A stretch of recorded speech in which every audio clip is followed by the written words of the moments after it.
Did you practice your caca? That is just hysterical. Every day since I was 5, and finally paying off. It's finally paying off. I get to be a big deadly bird tonight. Be careful, everybody. I'm taking no prisoners. So, where we last left off, the team had successfully sealed the gate, retrieved a particular item that seems to be either meant for or associated to the creature. Now that we know it may not truly be a dragon, maybe something entirely unique that is currently guarding the Sawtooth Clutch deep in the excavation mine site. However, the team now have to get into the volcanic area of the underlay. And here they crossed the initial ridge, got up to the ridge, discovered and stumbled upon a fire giant ceremony that seemed to create a summoned item within the effigy of the statue or the thing that they had built to do their ceremony for. Before the team could do anything about it or investigate it further, they concluded the ritual, gathered up the device or the magma stone that they recovered, put it onto a gurney, and began to trudge off towards the central volcanic fields. Meanwhile, the team decided to focus on the area of the underlay and head towards the excavation site and possibly finally gain access to the clutch and either help Sawtooth recover that or recover it themselves. In order to safely cross the volcanic field, however, the team came up with a plan. Puck was turned into a rock while the rest of the team scrambled up onto Puck's back as a rock, including a somewhat reluctant Punch, but eventually crawled up there as well. Team began to make their way towards the veiled mist. Here, something began to rise out of the veiled mist. Not only that, but getting this close to the main volcanic mountain, basalt and other lava bombs are beginning to get a little too close for comfort as well. As the volcano goes through another series of eruptions, a strange creature begins to rise up out of the misty veil. Huge white and gray wings, a strange kind of serpentine-like neck, a tail, but covering its body, rocks and crystal barbs of many variations and sizes as it begins to get closer and closer to the team. With that, well, we'll just jump right into it. I need everyone to roll for initiative, please. Ooh. All right. Ooh. Not great. Nat 20. Not that it does anything, but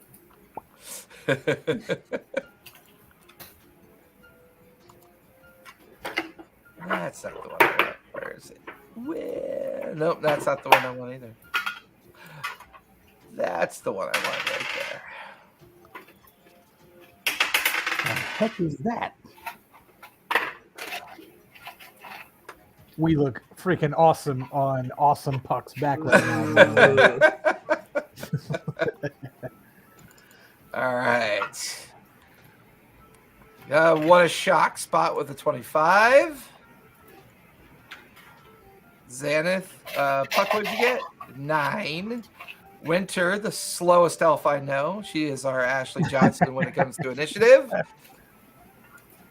Oh my God, the group is split because there is a lair action at play in this one as well. Ooh. So, let's see. Don't get killed by the lair action again. Don't get killed by the lair action again. Well, I mean, technically, the last 3 major encounters, you've pretty much died, haven't you? No, not 3. The last one. The last one? Okay. The 2 All right. before that, I was okay. Well, yeah, that's right. Vasserus knocked me unconscious, but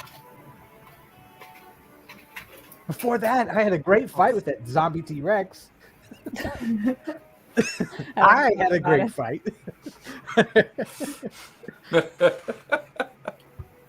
All right, with that, Spot, you are up first. Currently, all of you are on the back of the rock. Rapidly approaching is a strange-looking, crystalline, and kind of like ash-draped creature that is making its way up towards you. Let me move this out of the way. It's easier for you guys to see him. There we go. So with that, it is currently within 120 feet. You are up, Spot, with Xaneth on deck. What would you like to do? Can you give me a more explicit range estimate on that? Like how far away is it from me? It feels like it's about 120 feet away. Let me see if that's something. All right. We are. Can I ask a quick question? Are we flying towards each other, or? Yeah, like you guys are here, and it's flying up towards you like that. Okay, but we're coming head to head. Not. Feels like it feels like it's trying to intercept the rock. Yeah. All right. Okay. I'm going to turn to my companions and kind of be like, I'm going to do something that is either brilliant or stupid, just in case, and I'm going to kind of take a position at the very back of the of Huck the Rock, and I'm going to just charge forwards and jump towards the thing. Oh no! Okay, so what's your full movement speed? Your regular movement is like 45? It's 50. 50. Okay. So your move and your action give you 100 feet, correct? Yep. Is there anything else that'll give you that additional 20? I have Misty Step, so I can. Okay, now are you attempting to land on the creature? I am. All right. Just for shiggles, Why? because it's a pretty boss move, so I really don't want to interrupt the fact that it's a pretty boss move. But there's a little bit. Well, it's gonna take a reactionary swipe at you. So go ahead and give me acrobatics versus its athletics. 18. 18. Probably help if I had my dice out. Just call me Superficial Sally on that one. He means he gets a freebie on that, right? Okay. So at this point, Uh-oh. Hey, Bard's trying to Oh, bard. he's guys. leaving. Why is he leaving? Bard's trying to bard. Bard's trying to bard. Okay. so you do manage to land on its wings. Oh man, my sticky tacky's not as sticky as it used to be. I think I gotta get Persuasion success. Nice. So takes almost your entire effort, and you watch as this huge talon like comes up and takes a swipe at you. You actually like pass through the fingers and like kind of serrated crystalline edges of its claws, and then you feel your feet and part of your hands dig into the wing, allowing you to hold on to the wing. But as you dig into the wing, you realize that this creature that you're on seems to be made up of amalgamated inorganic material.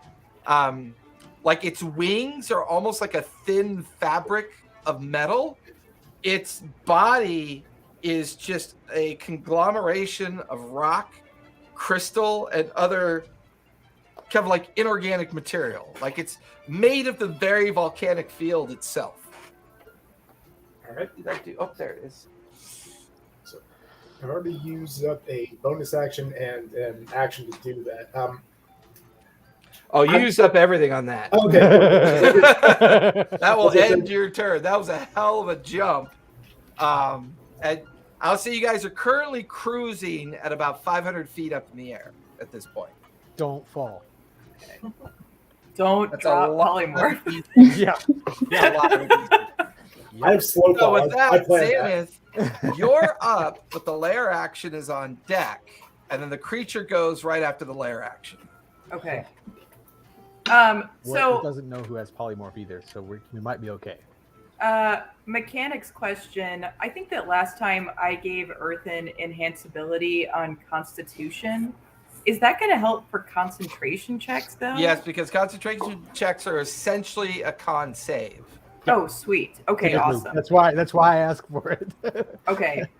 All right. That's I why think... he min-maxed that, baby. No, well, that's why He I made was sure like, that shit was min-maxed. that's why I was like, hey, you do that thing that can make me really good Yeah. at things. I just want to make sure that Constitution and concentration were on the same thing. 'Cause They're, otherwise, I would have switched they're to bless. different in vernacular interpretation, but they use the same save method. Okay. Right. Yeah. All right. Gotcha. Okay. All right. So in that case, I think what I'm going to do is I'm going to, I think, just quick recast enhanceability so that everyone, I won't be able to reach Spot, but everyone who's on the rock and the rock will have it. Okay. And it lasts for how long? It'll last for an hour, but it's concentration. It is. So you are currently concentrating. Yes. Let me get down my rings. Oh, you know what? Actually, how many? Oh, wait, if you slots do is it gonna that- take? If you do that, it's going to cancel off of Earthen. Well, if I'm just like recasting it immediately. Oh, I see what you're saying. So you're dropping it from Earthen and then recasting it to take everybody into account. Gotcha. Yeah, although actually I'm realizing that's going to take a really high spell slot. So let me do a 4th level and let me cast it on me, Earthen, and on Puck. Puck is currently the intelligence and con of a rock. Which Does she pretty have really awesome. good con? I think so. Hang Puck, on, did let me- you did I put the stats for the rock in there? Yeah, I con is 20 and a +5. Yeah. Oh, sweet. Oh, let me give it to Winter then instead. Okay. Okay. Because you could give it up to how many? 3? Well, I'm going to cast it at 4th level so I can do 3. Yeah. Gotcha. Okay. 28 strength for a rock. That's pretty sick. Not great dex. Not great dex, but solid strength and constitution. -4 for intelligence. Yeah. Oh, and let there's me that. roll the You're a temp bird. HP as well. Okay, so that's 9 temp HP to me and Earthen and Winter. Nice. 9, you said? That's correct. Cool. I had 8. Does that add to it or does that replace it? It'll just replace it. We'll replace it. Right on. Just wanted to make sure before I made that change. And I get excited over the most ridiculous shit. We've one of my Tuesday night players bought us an ice machine for the studio. The very first thing I made today, because I finally got it up and running, is iced coffee. Because that time of year, where I'm not really all that into hot coffee right now, and I'm like, oh, I can make iced coffee. I am such a loser. We're like almost the temperature of needing AC to pop on right now. Really? Yeah. Oh, like my AC in the house is set at 79. My AC is a window. Wow. It opens. I have the window open, but like I have the temperature window on my AC and heat is set like 68 to 79. So All right, so Xanath, your action was to recast, so it affects Winter, Earthen, and yourself, because Spot is now clinging onto the back of the creature that's racing up towards all of you. yeah, Spot's gone, and Puck has awesome con already, so So that'll be that's my your- action. Here's I your just bonus take a- action. So I don't think I can do anything with my bonus action because everyone is at, as far as I know, at full HP. Can I just take a movement to like try and hold really tight on Puck? Sure. We'll say, go ahead and give me either athletics or acrobatics as a new All right. DC variable. And I'll use that as a possible DC if you find yourself getting in trouble if Puck starts making some pretty erratic flight patterns and movement. She's not going to know you guys are at risk because she's kind of an idiot right now. She's a bird brain. I've Well, always been a I bird. just rolled a nat 1, so that'll be a 2. A 2. That's interesting. We'll figure out. We'll figure out And something Zeph fun to falls do with off that. the bird. Immediately falls off. All right, so I think that's my turn then. So with that, because all of you are on the rock, Puck, I need you. Puck the Rock I just Johnson, noticed you the guys name. kill me. Yes. Puck, go ahead and give me as a rock a deck save, please.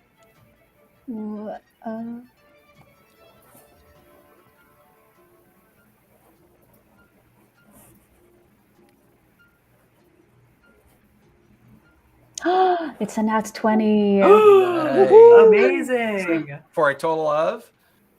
I don't have any. 20. Yeah, it's a plus At least, 0. what's the dex of a rock? 10. 10. Oh, okay, yeah, that's the Nat save 20 was or 20. yeah.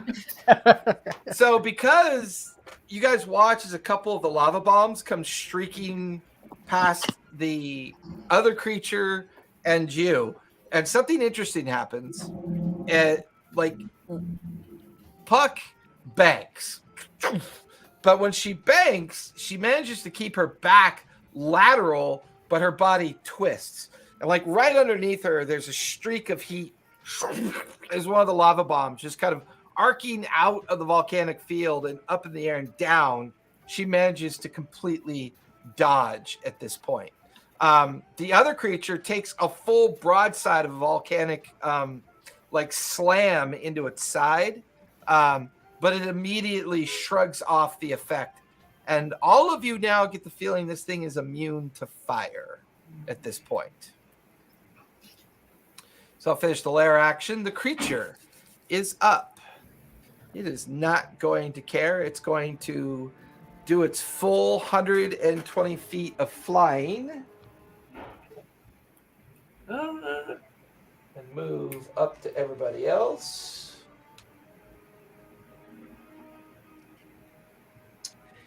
It is going to take... It's going to take its bite first on Puck.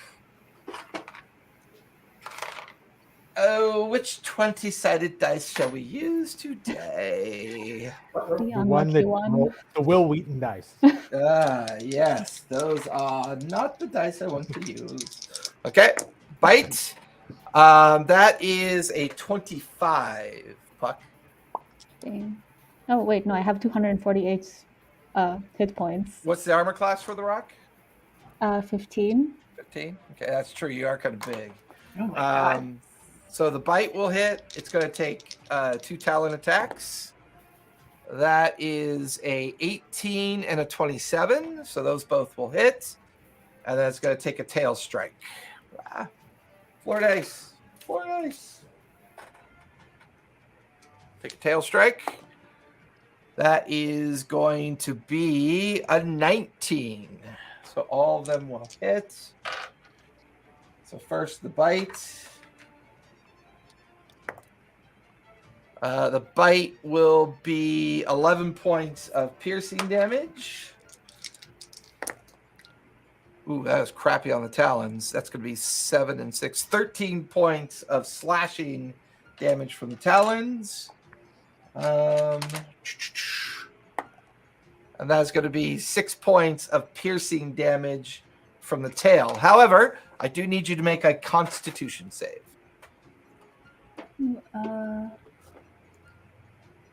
5 is 20.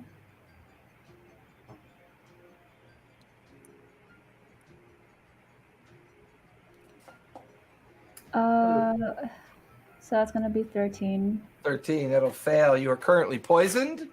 No. And you will take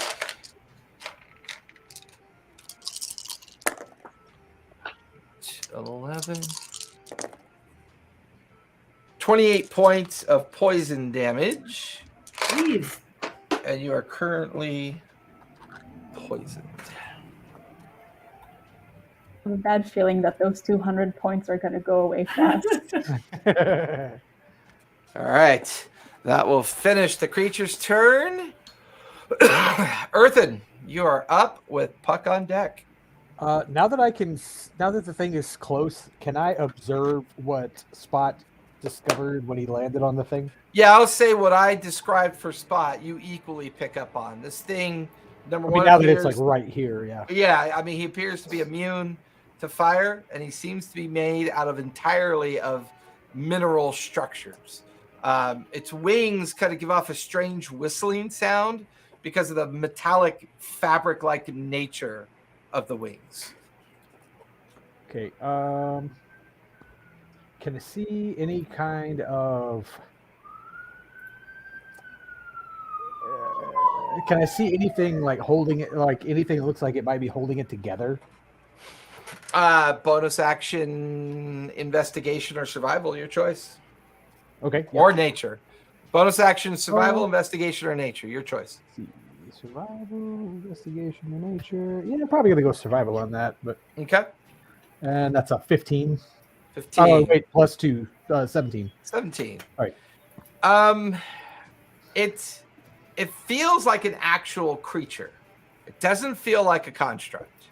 The fact that it came out of the veil from down below, you get the feeling that this creature saw you guys initially, was anticipating you coming into the veil, and then when you didn't, its huge oinks-like eyes give you the feeling that it just has a sense of true sight. Okay. So this feels like a creature. It doesn't feel like a construct. Okay. That helps. Then, because that changes what I was going to do. I'm going to. Yeah, let's just hit that.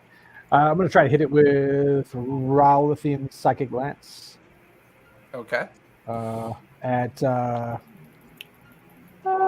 bump it up a level. Let's do a 5th level. So, yeah, we'll go 5th level. Rowlithian Psychic Glance. It has to make an intelligence saving throw. Oh, good choice. Very good choice. And it's a 14 intelligence saving throw. Okay. And if it fails, that's 7d6 of damage, and it's incapacitated for a turn. All right. Incapacitated till my next turn. Interesting. Okay, so it can still fly, but it can't take any actions, I believe. Had to get out an extra die for that. Intelligence saving throw. Yep, intelligence. It is going to use one of its legendary resistances to save against that. Okay. So you feel We'll the take spell that. strike into it. You get the feeling it went into kind of like a weakened state, and then it's like innate resistance to magic kind of kicked in, and afforded it the opportunity to avoid the effect of your spell. It felt susceptible to it, but you like felt not like even it, take the damage, or no, it just automatically saves. okay. All right, hang on. I dropped a floor die, so I gotta go pick it up. All right, and I've already used bonus action, so yeah, that's all I got. Okay. Now, if you want, you can use a move to try to hold on to a puck with a little bit more intent. No, I've got my ring. If it happens, Okay. like if I get bucked off, I can. All right. I'm not going to fall too far before I can activate that thing. So. All right, Puck, you're up with Winter on deck. Puck, you are kind of that kind of eagle versus eagle position. The two of you have just kind of, and you're hovering around it. You're up with Winter on deck. What are you doing? I'm gonna do the melee attack. Okay. And then that's gonna be beak and talons, with both 13 to hits. 13 will miss. Unfortunately, you watch as Are you doing the beak first or the talons? Because they're separate. Because you have multi-attack. Yeah, I'll do the talons first. Okay, so as you have your talons rake across the form of this creature, there's these huge sparks that just kind of rooster tail off. You can see these claw marks across its body, as it seems to be made of a very hardened structure. And unfortunately, you do not penetrate its rocky surface. Hey, that's cheating. Tally. She's a rock. She's a rock. You said Rocky. Tally, it looks like beak and talons are both plus 13 to hit. So did you roll and then add 13? Oh, wait, no, I didn't. Yeah, because you have That's bonuses. unfortunate. Yeah. Wait, no. I thought it was. Yeah, no, I didn't.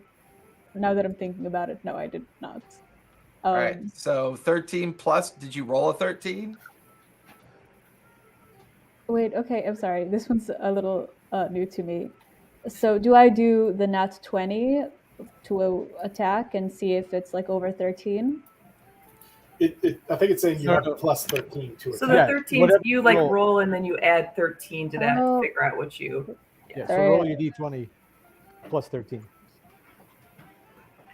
So the worst you can roll is a 14. Oh, okay. Well, I got a 19 So so plus 13. Dang. Wait, yeah, sorry. I don't know why I was. That would be a 32. So yeah, that's definitely gonna hit. And your beak does either you can choose to use the average damage of 27, or you can roll 4d8 and add 9 to it. It's your choice. Ooh. Anybody has preferences? I mean, how many die do you want to roll? Okay, I'm gonna gamble. Let's see if it's more than 27. Okay, All right. 4d8 plus 9, which means from this point on you'll be rolling for damage for its talon. Are we doing talons or beak? Beak, because I'm gonna hit. Yeah, that's fair. Plus you have a 10-foot reach. Which is a little. Wow, that was a shitty roll. I should have knocked that. Damn. You got Well, 4 of them. I got 2 2s and 1 in a 1. This was trash. You got one Okay. more. So, plus 9 though. Yep. So that was 21. Nice. Sweet. 21 points of piercing damage, I believe. And I guess now we'll try the talons, which is from 5 feet. Correct. But you're considered in base with it, so you're Yeah. fine. Okay. And it's also still a plus 13 to hit. Yes, and that's a 5, so that's gonna be 18. 18.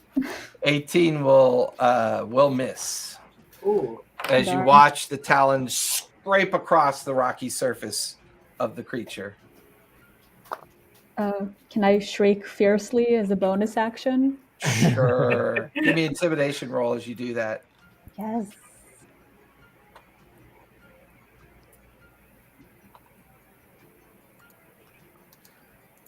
And That's just I posted the rock stats in Discord for everybody as well. Yay. For some reason, I that's thought I had gonna already be- done that. 18. Okay. It's not an overly bright creature. All right. It pauses for a moment, confused at the fact that its food is yelling at it.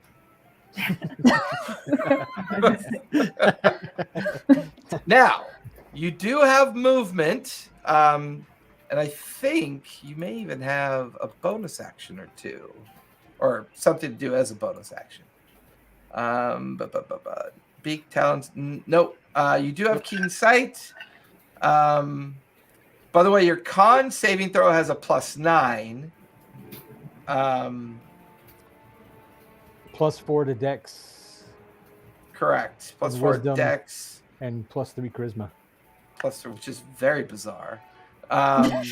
It's a very charismatic bird. It's not smart. and it's you charismatic. do fly up to 120 feet. So you don't really have a bonus action, but you can move 120 feet. But it will trigger attack of opportunity if you do. Then I'll stay here and I'll wait for everybody else to do an amazing job so I can move without that. All right, that'll finish Puck's turn. Winter, you are up, and then we'll be at the top of the second round. Currently, the rock and this crystalline creature are in base to base with each other. You can see Spot on the other creature clinging onto its wing. Meanwhile, you just watched as this creature and the rock kind of flailed up against each other. What would you like to do?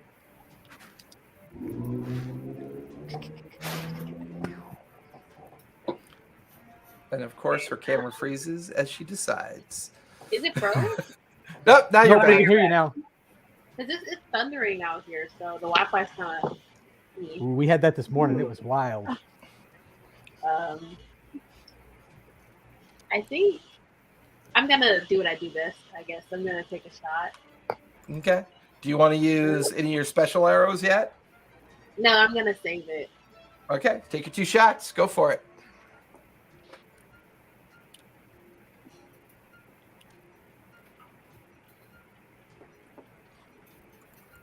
The first one is a 23. 23 will hit. Go ahead and roll damage. It's a 13. Okay, 13 piercing damage. Go ahead and take your second shot. The second one is a 25. 25 will hit as well. Go ahead and roll damage. It's a 7. Not bad. Anything else you'd like to do? Any bonus action or anything? Let me check. I feel like I never use my bonus action, but there's not really much to it. I know a lot of your bonus actions are your arcane shots that you can do. Mm-hmm. Is the majority of your bonus actions, unless there's something else in there we haven't used. She has her Misty Step too, right? Do you have Misty Step? Yeah. That might be good if you fall off, though. Yeah, that was actually I typed in there. I didn't realize I had feline agility, which would have doubled my movement speed. Could I retcon using that?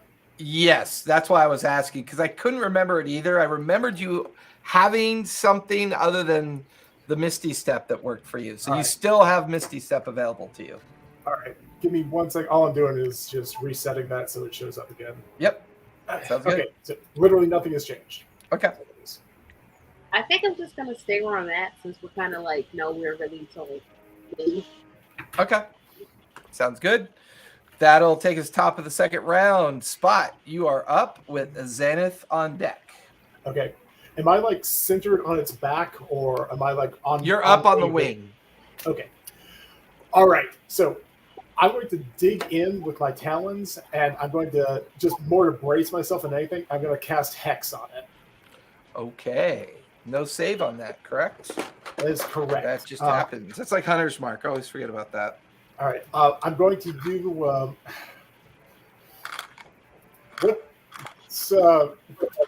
For mine, I'm going to say Dexterity. So anything that has to do a Dex check on, it has disadvantage on. Okay. And every time I hit it, I get to do 1d6 extra necrotic damage on it. So for my other action, I'm going to try to just throw my net just right in front of it and kind of let it fly into it. I'm not necessarily trying to attack. I just want it to kind of entangle itself. If that makes sense. Is there a save on that, or do you have to roll to hit? I do have to roll to hit. Okay, go for it. And I'm going to give you advantage because you're on its wing. Okay. First roll is a 20. 20 will just barely hit. Okay. So the net is like entangled on its face. And what size is the net considered? Let me take a look. I think it was because this thing's considered giant size. all right. So the net may not be big enough to affect it. Because if the net affects things within a size up and a size down, this thing might be 2 sizes too big. Okay. It says a large or smaller creature. Yeah, this is a giant creature, so the net will not have an effect on it. Okay. So that's not really going to do anything. I mean, you can see your net tangled into, like, the surface of its body is made up of crystals, rocks, and like, kind of like, imagine like like one of those mineral statues that's just made out of rocks. So you see the net kind of like catch on into the cracks and the kind of fractured portions of its body. but the net's just not big enough to like ensnare it or get around its full form. All right. So let's see what I can do. In that case, for my final thing, I might as well go for it. For my bonus action, I'm going to do my flurry of blows. Bonus action was hexed, right?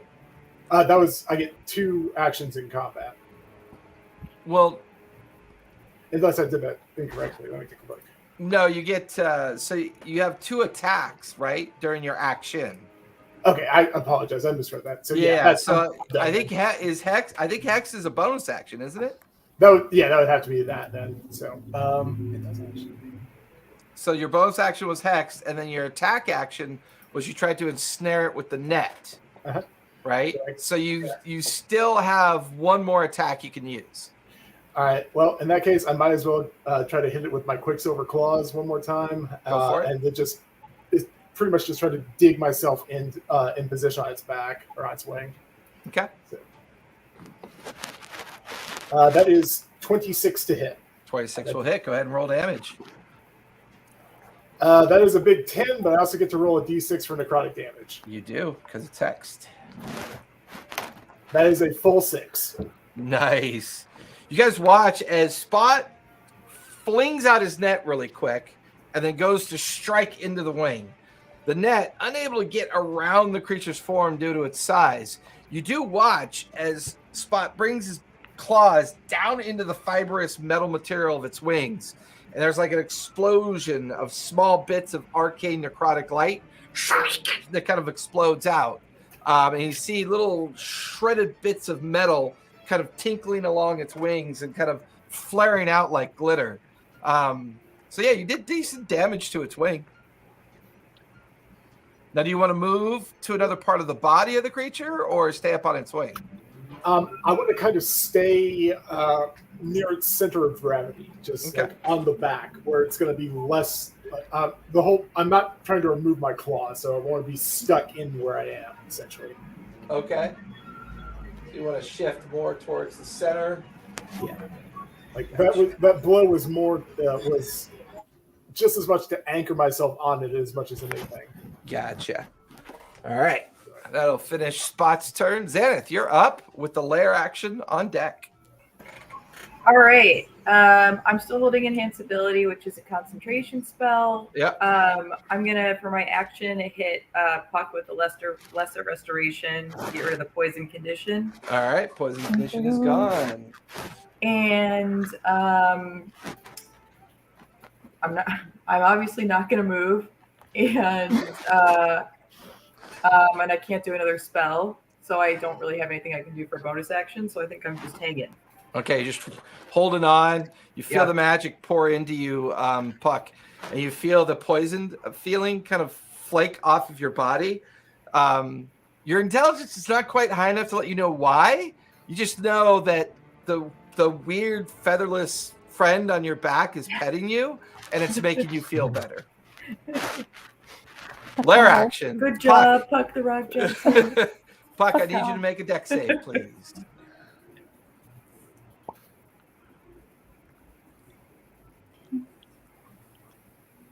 Should be a D20 plus 9. Oof, thank God for that +9 because I got a 2. That's going to be 11. Yeah, you guys feel her bank away. You watch as the other creature banks like in front of each other, and then streaming through the middle of both of you, this huge expanding lava bomb comes through. Everybody on back of Puck, I need you to make deck saves as well. Spot, you need to make a deck save as well. Puck, you take 14 points of fire damage. Give me 1 second, because I've checked that something. Oh no.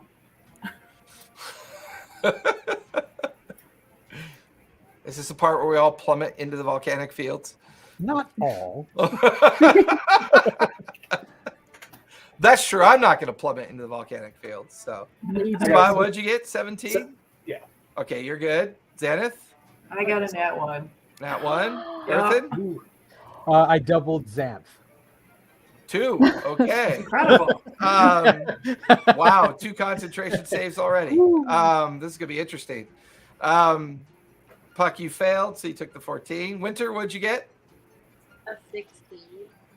You're good as well. The DC was a 15. So Xanath and Earthen take 14 points of fire damage. Remember your trail mix. Everybody else avoids the damage with their save. Xanath, 10 or higher for concentration, please. Earthen, 10 or higher for concentration, please. And we can roll with advantage because we have the enhanceability. Yep. Okay. Well, Xanath, you got to go first. No, I'll treat it as simultaneous. That's Okay. fine. Yeah. Okay. I was a 14. Do we add anything or is it just flat? Just concentration save. Just con save. So you add your con? Correct. Okay, I got a 20. Okay. You guys are still concentrating on the 2 different spell effects. That'll finish the lair action. Earthen, you are up with Puck on deck. Nope, the thing's up, right? Oh yeah, the creature's up. I forgot about that. I mean, I'll Goes up. go if you want me to go. No, I'll I'm go. not. I forgot that. What the heck? Hey, you know. Look, I got the freebie for the jumping, falling, grabbing thing earlier when I was like, "You didn't have to die, you made it." So, So bite attack That's fair. coming at you, Puck. No. That is going to be a 21 to hit. Both talons. That's going to be a 12 and a 28. So only one talon will hit. And then the tail is a 19. So that will hit. So 1 bite, 1 talon, Can and the tail. cutting barbs On the bite? on the tail, On the tail? Okay. and that. Hang on, I gotta. The what die bite that is going for to be that. 7 points of piercing damage to you, Puck. The talon is going to be 8 points of slashing, and it's got to re-roll the tail. Correct? Yep, you said it was no, not reroll. I subtract from it. Sorry, it was. Oh. It's I'm using cutting words, not silvery barbs. Sorry. Gotcha. Yeah, cutting words is subtract 1d10 roll from that. So let me Go for it. Yeah. Yep. I can take the right die. Yeah, there we go. Hang on, this is the right one, right? Yeah. Okay. Oh, that didn't help very much. That was a 3, 3 minus an 18, 16. unfortunately, is a 15. and that's her So armor class. So That's still going to hit. I tried. That's going to be 2 points of piercing damage for the tail, but I do need you to make Yeah. another poison saving throw, please. Constitution. Sorry, yeah, con save. I believe you have a +5 on that, right? +4? Plus No. 9. Plus 9 on Constitution. Oh, Okay. that's right. So nice. That's 21. 21. You are not poisoned, and you take no poison damage. That will finish the creature's turn because it doesn't. Yeah, it wants the rock more than anything. So, all right, Earthen, you're up with Puck on deck. Okay. I am going to think very hard. And don't forget, Puck, during your turn, shit. You can't communicate during your bonus action, so Punch is kind of just sitting on your back, like not sure what to do. What at is this this? point. Yeah, so we'll say Punch is not participating yet, unless by some strange reason you turn back into yourself. So sorry, everything. Go ahead. That would be a really bad day, I think, at this rate. I am. Can I get close enough to touch this thing and be safe? If I was to should I? How would you? Would you rather me bonus action my ring and then fly over to touch it, or? I would say you guys imagine you guys are like a swirling melee around each other. So I would say you'd have an opportunity to touch it. Okay, because all I'm trying to do is touch it, and I want to cast Identify. Oh. Okay, give me an unarmed strike. Okay. Because I just have to touch it. All right, unarmed strike. Oh, this is gonna suck so bad. Yep, that's a 13 minus Nope. 3, So that's a 10. That's fine. Put the DC at a 10, so you're good because you're not actually trying to physically strike at it. But I feel like this swirling melee presents a challenge. So I just need to make contact with it. Yeah. Yeah, you managed to physically touch like an edge of its arm that's like about to rake down into Puck yet again. And you feel the mineral substance and you cast Identify on it. Yep. And I believe Identify has to tell you whether or not it's been affected by a spell recently. If it is a magic item or some other magic imbued object, you learn its properties, how to use it, whether it requires attunement to use, how many charges it has, if any, or are there any spells affecting it, and what they are. If it was created by a spell, you learn which spell created it. If you touch a creature, you learn what spells, if any, are currently affecting it. It is affected by the area that it flew out of. There is an innate arcane connection between it and the veil down below.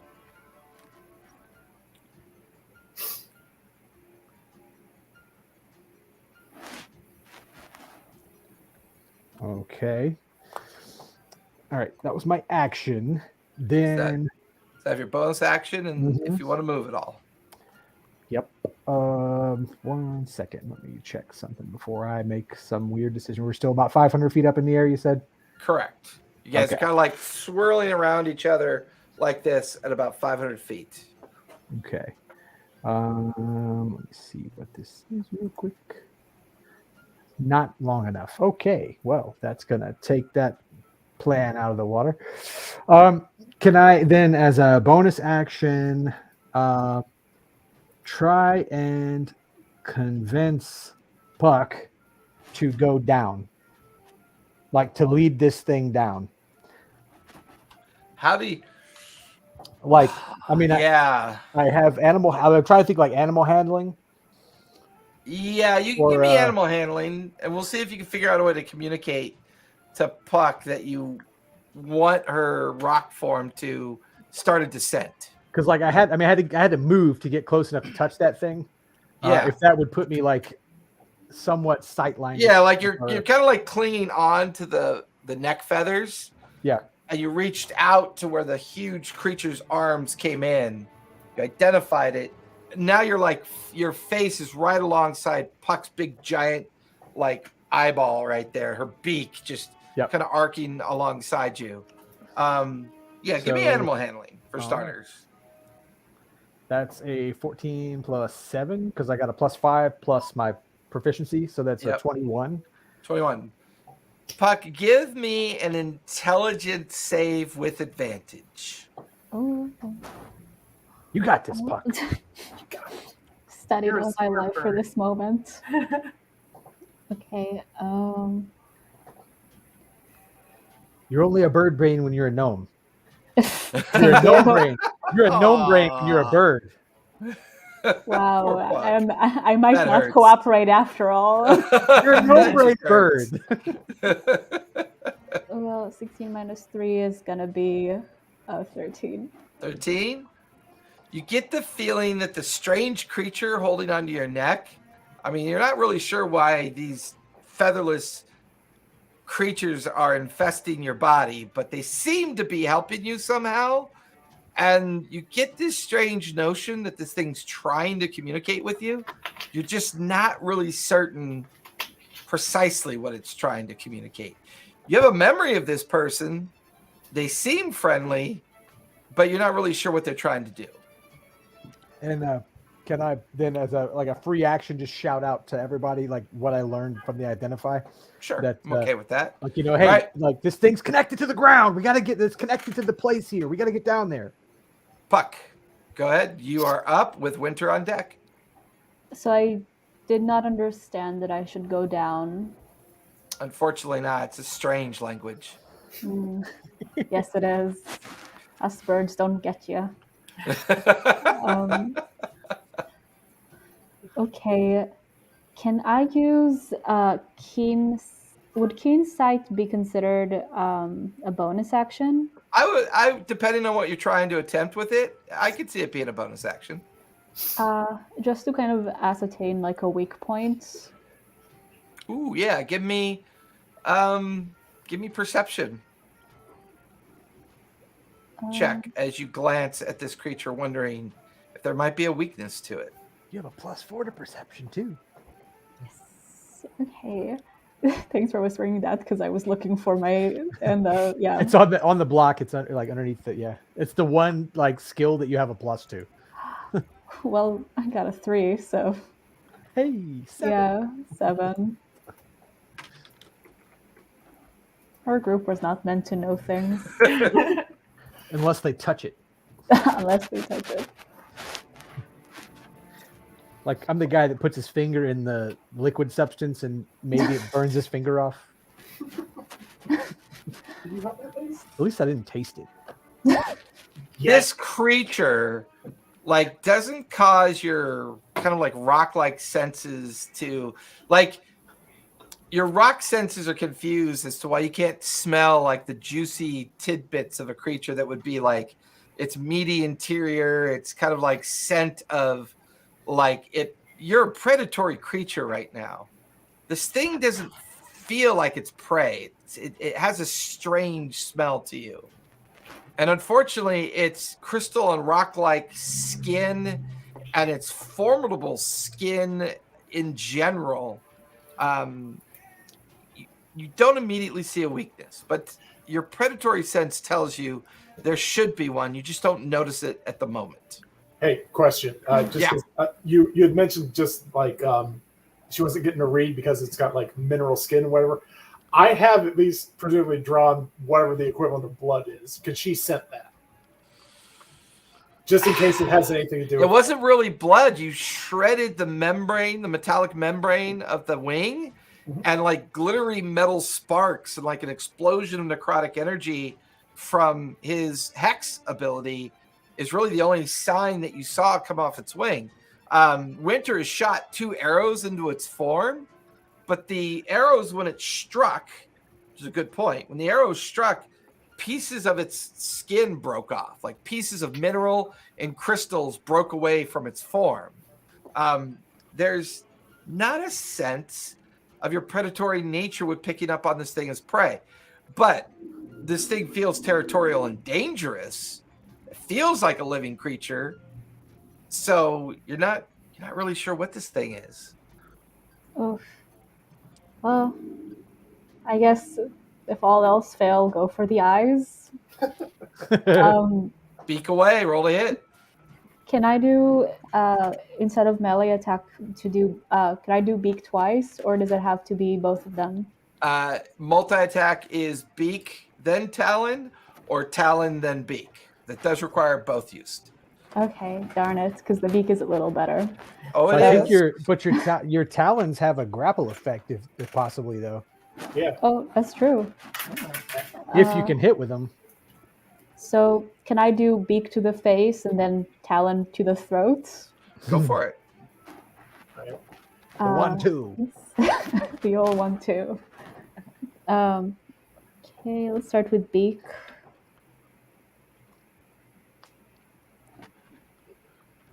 Okay, so together that's going to be 27. That'll hit. Go ahead and roll damage.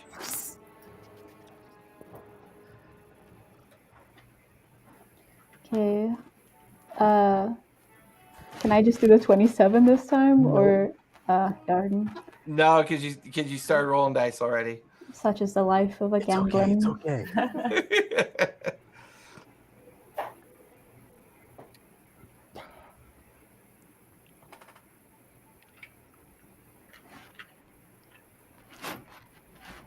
Okay.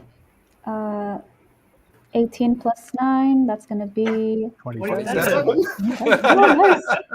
You just watch as the beak rears back and slams into the face area, like huge chunk of rock and crystal kind of spray away. When all of you see that happen, because you're kind of all like right up there, you watch as there's kind of like a static discharge of energy underneath the fractured area of the creature. And it's slowly rebuilding the mineral damage. You get the feeling this thing has the ability to regenerate itself. Oh, boo. Still have your talons. Talons. Okay.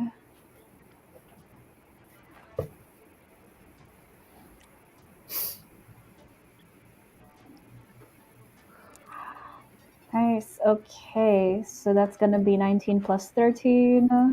32 will definitely hit. Go ahead and roll for damage. And you're going to try to if you try to grapple it, I believe you have a DC in there for it already, correct? 19. Strength save? It's DC 19. it just says escape DC 19, yeah. Doesn't say whether it's strength. Oh, so it is okay, so that means it's automatically grappled. So go ahead and roll damage. You have now grappled the creature. So it's unable to move other than fly in place. Yes. That's going to be a 19. 19 points of slashing damage. The creature is now grappled by you. It will have to use its action to get out of the grapple. All right, that'll finish Puck's turn. Winter, you are up. They'll be at the top of the third round. Currently, you watch as Puck leans into the creature, and with its talons raking up into its chest, grappling around its neck. So it's kind of like a peregrine falcon right now, holding a rabbit on the ground. Just the talons of the rock are dug into the neck of the creature, holding it in place, while all the wings are kind of frantically flapping and keeping everyone aloft, but it doesn't have the ability to move away from Puck at this point. What would you like to do?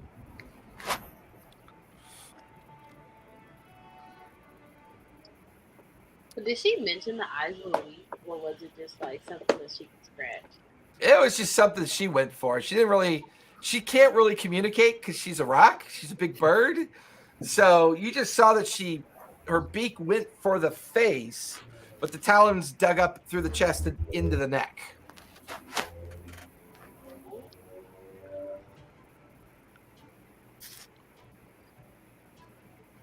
Can this creature be banished or no? What's up? You can Certainly find try. out. So bonus action.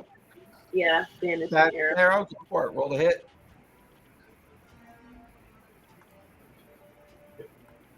It's an 18. 18. You watch as your arrow bounces off the hardened skin of the creature, shatters, falling away from the creature. Can I? What kind of arrow did you try to shoot? Huh? Well, her arrows are magical when she does her bonus action, so you can't really grab those. Not even if I use my key. Well, I'll tell you this much: if you grab it, you'll have to make a charisma save. You might get banished. Oh no! But no, because as her bonus action is as she pulls the arrow back, she converts it into a magical missile or like a magical arrow, and you watch as it just shatters and bounces off the skin of the creature. Then you wouldn't come back because you're a magical cat from some other plane. Well, let me find this. All right, when you still have one more attack, one more regular attack. Wow. And that one would be the one that hit 29. Go ahead and roll damage. 7. 7 points of piercing. All right. Are we able to see, even though this thing's regenerating, are we able to see that it's taking damage? It is taking damage. You just notice where that particular attack that Puck did, because it was like up close and personal, and it was a pretty significant chunk of crystal rock pulled out of its form. You just could see the static energy building, like it's capable of a regenerative effect, but it does look like it takes time for it to happen. All right, that'll finish Winter's turn, taking us to the top of the third round. Spot, you are up with Xanath on deck. Okay. I'm going to go ahead and use both of my attack actions with my claws and just go back to the point that I hit earlier. I'm trying to do as much damage to that wing as physically possible. Go for it. Roll to hit. All right. First attack is a 17 to hit. 17 does not. You feel the claws kind of scrape across the metal surface of the wing, unable to get through the membrane. Okay. Second is a 22. 22 will hit. Go ahead and roll damage. Okay. And don't forget your necrotic damage. All right, I got 14 on that, and give me a second to roll necrotic. Nice. Ooh, damn. That D6 likes me. That's another 6 necrotic. Nice. Sweet. So with All right. that, you watch as sparks of glitter of metal coming off the strike, more of the membrane kind of like fracturing, like not fracturing, but like showing signs of surface cracks in the All right. metallic membrane of its wing. Still in the air. And that's when you also notice that Puck has it around the throat with her talons. All right. I'm just going to kind of look over and just kind of nod in acknowledgement. I have an idea for a thing that may or may not work. I am going to do my flurry of blows. Okay. So, first attack is okay, that'll hit. That's a 24 to hit. 24 will hit. Roll for damage. All right. That is a 7. Give me a minute, and I'll do my necrotic on that. That is 5 necrotic, so Okay. 12 total. Okay. The second one, And you're still working on that same wing.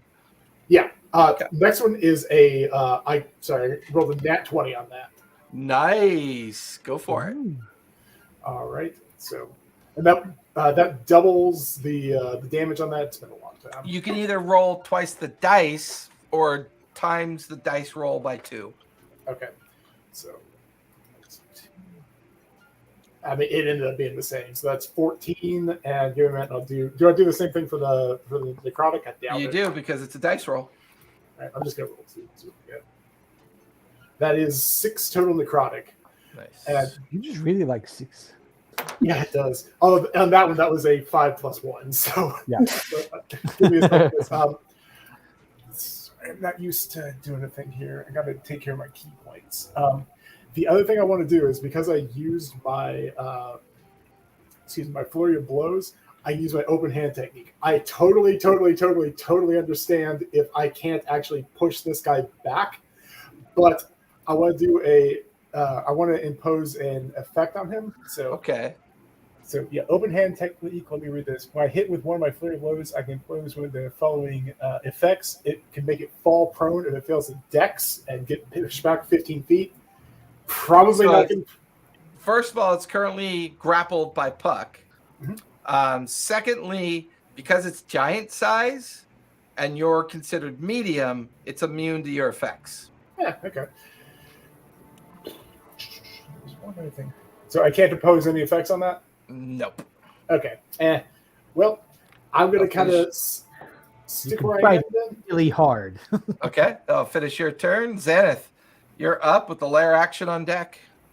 All right. I am going to keep holding enhanced ability. I'll pop up my Twilight Sanctuary, which is Channel Divinity, as my action, and then as a bonus action, I'll throw a healing word at Winter.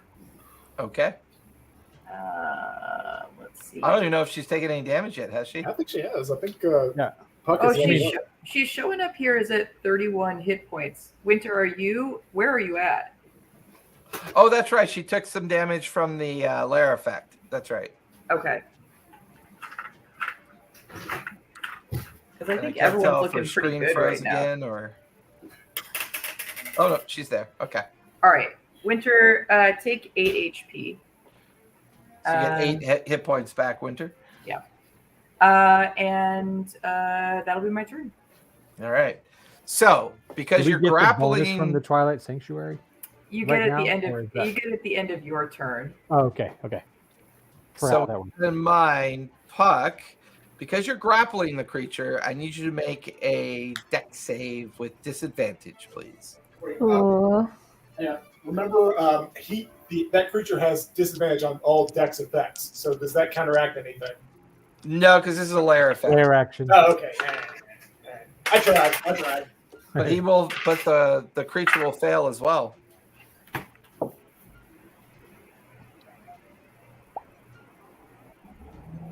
What'd you get, Puck? 14 was the lower one. Did you add to it? Did you add your dex Yes. save to it? Okay. Yeah. 14 will just fail. So No. Spot, Xanath, Earthen, and Winter, all give me deck saves again, please. Wee! That was better. That was much better this time. Much Instead better. of Deck, Yep, deck save. 17 for me. Okay, you're good. What am I? 19. You're good, Spot. Xanath, what'd you get? I got 12. 12. I think You're gonna Winter take fell off the 14. bird. Xanath, you're going to take 14 points of fire damage. So give me a Okay. 10 or higher for your concentration save. Okay. Puck, you'll take 14 points of fire damage. Winter, She's a What'd you get? 10. 10. You will take 14 points of fire damage as well. All right. I got a 23. Okay, Right. you're still holding Nice. on to your concentration of the enhance ability, so you are good. So with that, that'll finish the lair action. The creature is up. He is going to use his action to get out of that grapple because he don't like it. That is going to be a 10 plus 10, which is a dirty 20. Ah. So he will just break out of the grapple, so he is no longer grappled. But that's his entire action to do that. He is bonus action going to use yes. What would be the DC on that grapple? The DC on that grapple was 19, right? Correct. Can I burn my other cutting words? And so as a reaction, when a creature that's not immune to being charmed, you can see makes an attack roll, ability check, or damage roll, you can expend a bardic inspiration, roll the die, and subtract that from the roll. Oh yeah, because his ability check was his To break the grapple. Well, but I think for the rock, if I'm correct, let me just double check something here really quick. Talons. One. Okay, so it can either make an athletics or an acrobatics check, which is why the escape DC is 19. So yeah, that would be an ability check. You can roll on that one. Cool. All right, I'm gonna burn my other bardic inspiration, and it had to make a 19. You got a 20. Yeah. So whatever I roll cancels it, right? Yeah. Yeah. I mean, I can roll the D10. yeah, do it well, anyway. No, only the one. Yeah, that's right. Only a nat one would actually. Of course, I'm gonna say that and watch me roll a one. Yeah, because a 1 would mean Would it's be a 19, which means it Yeah. made it. Yeah. Yep. Gotcha. Oh, it hovered on 2 for a second and it tipped over to 6. So we're good. Okay. We're So, good. Buck, you are still grappling the creature. Hell yeah. But as a bonus action, so it's still grappled because you hear the bard use its clever. Yeah. You hear Earthen practice his own version of ka ka ka. I'm screeching in the viol there, like trying to make the So immediately a cloud of like a cloud of mineral shards begins to form around it. It swirls around its body within a 30-foot diameter, shredding like metallic and crystalline razor blades, just coursing through the air around everybody. I need Constitution saves from everybody, please. From all of us? Yep. Okay, cool. What is that? What'd you get? I'm gonna burn a lucky point. My guess is you rolled a 1. No, but I rolled 2 3s. Ooh. Oh. Yeah, it's both like with advantage. They both came out 3. Spot, what'd you get? I got a 7. So 7. So that'll fail. Xanath, what'd you get? Dirty 20. You are good. Earthen, what'd you get? It's a 3. 3. That lucky was Buck? a 1. What'd you get? 14. 14. So that'll fail. Okay, get ready. Winter, what'd you get? I got a 7. That'll fail as well. So everybody who failed on this particular con check, you'll take 12 points of slashing damage Okay. from the effect of the cloud of crystals. I need a 10 or higher from both Earthen and Xanath to maintain your concentration. Same. Mine's a concentration as well. Do I so- need to Okay. even though I saved? I thought you. Oh no, you saved, so you don't take any damage. You're fine. Sorry, that was on me. All right. The hex is in, then I only got a 7. Okay, so Hex drops. And so does Spot. I got a 10. Whew. Yeah, 10. You'll still maintain concentration. That was close. Sorry, close the wrong tab. No worries. Hotkeys get us every time. Phew. All right, that'll finish Yes. the creature's turn. Dropped concentration and dropped the call. Yeah, Earthen, you are up with Puck on deck. Okay, is that cloud thing going to stay there, or was it just like a one-off? It felt like it pulsed out, So it was just swirled like a around bow, everyone, yeah. and then just kind of faded away. Okay, so it wasn't. I was wondering if it was going to happen, like if it was going to take another hit the next time or what. So that's all I was checking for. That's fair. Well, I mean, like it's not constantly still swirling around us, right? Nope, Yeah. not that you can tell. It looks like it fell away. It's like an instantaneous effect. Okay, so that electric crackle that I saw when Beak punched Neck, is it possible to identify what that was? As an action, you can make investigation All right, let me think about that. because that's real going to quick. take you more time. Yep. Do I really want to do that? Or, nah, let's just Psychic Glance this hunk of junk. Yeah, I'm going to cast Psychic Glance again. I'm going to do it again at 5th level. So Okay. it's still I believe it was a 14 intelligence save. That is a 17 plus 0. Okay. So it's going to take half of this damage then. Okay, go for Which is 76.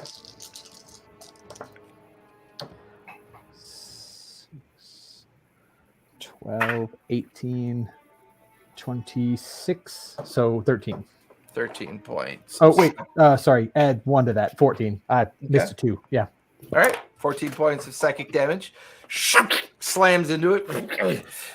And for the very first time, it notices these strange creatures on the back of this prey. And that psychic lance kind of slams into it. It looks, its eyes, just these giant blackened oink-sized eyes, kind of stare at Earthen, Xanath, and Winter, kind of with equal kind of like twisting its head in confusion. So can I, as a bonus action, activate my ring? And am I considered in base with it? As I'm on the rock's back, or I'm on the rock. Yeah, you would be considered in base. in base. Okay. Okay. I'm going to activate my ring of fly anyway. Okay. You feel yourself have to Yep. partially hold on, otherwise it'll kind of levitate you off. Yep. And yeah, I think that's just going to be it for my bonus action. That's cast. Yeah. All right. Puck, you are up with Winter on deck. We can take a 16 temp HP. Yay. Yay. So I guess I'm gonna just try and maintain my grip on this thing, make sure that try as much as possible to really sink my beak into it. So I'll say you will no longer be able to talon strike it because your talons are holding on to it. But you can go ahead and make a beak strike. So roll a hit with your beak. Oh, nice.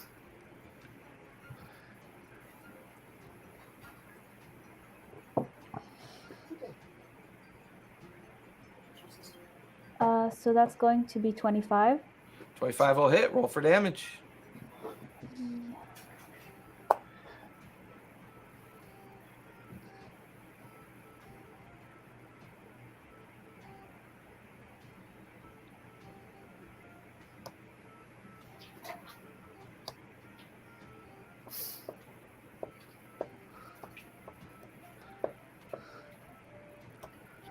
It's a lot of math.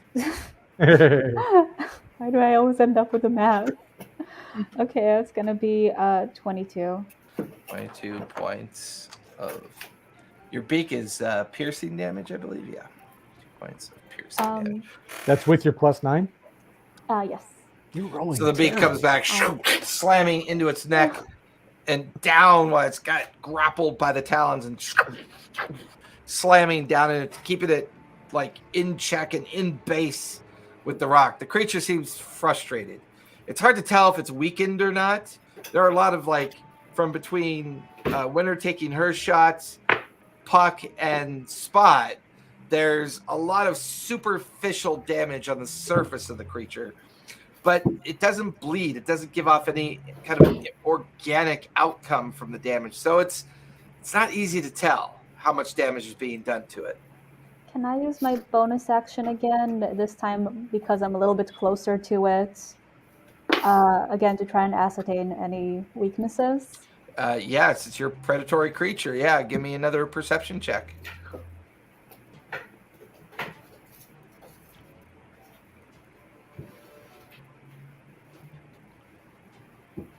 Okay. Let me just see what's my bonus. Nice. So that's going to be 22.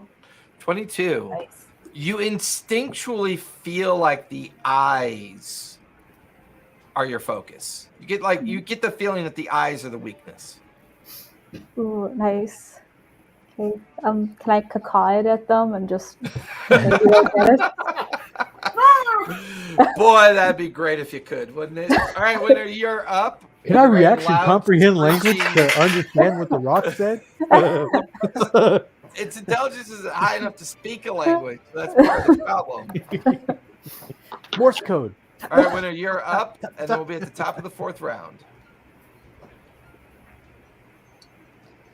Puck, take 14 temp HP. Oh, thank you. I don't know why I want to shoot at the feet. There's like nothing there. Come on. Can I go for the throat? Is there a throat? Absolutely. Take your shots.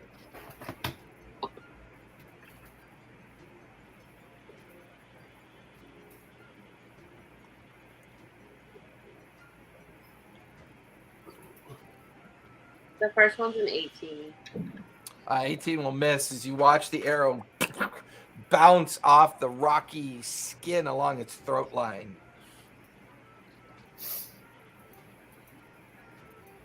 The second one's a 25. 25 will hit. Go ahead and roll damage. It's a 9. 9 points of piercing damage. Watch as the arrow, it sticks into it and kind of shatters. You watch as chunks of crystal and rock come off its throat. All of you looking at this creature from your current vantage point, you're now beginning to see patterns of cracks forming in the exterior of the creature. And although it seems to be capable of regeneration, with it being kind of trapped into base with Puck in her rock form, it seems to be struggling now to almost maintain its kind of form.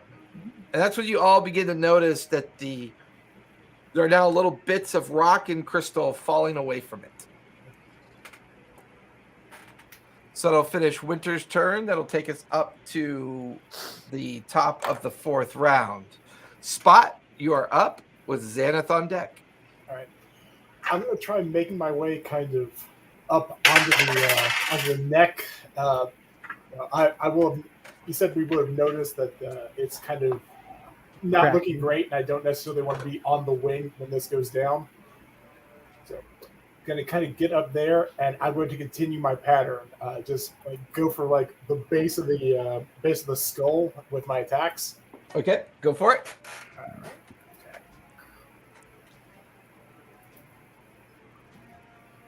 First one is a 21. 21 will hit. Okay, I'm just going to roll both these together because it's easier. Second's a 23, so both of those hit. Both hit. Roll for damage. No necrotic. Right, yeah. The first is what the hell was that? I think that was an 11.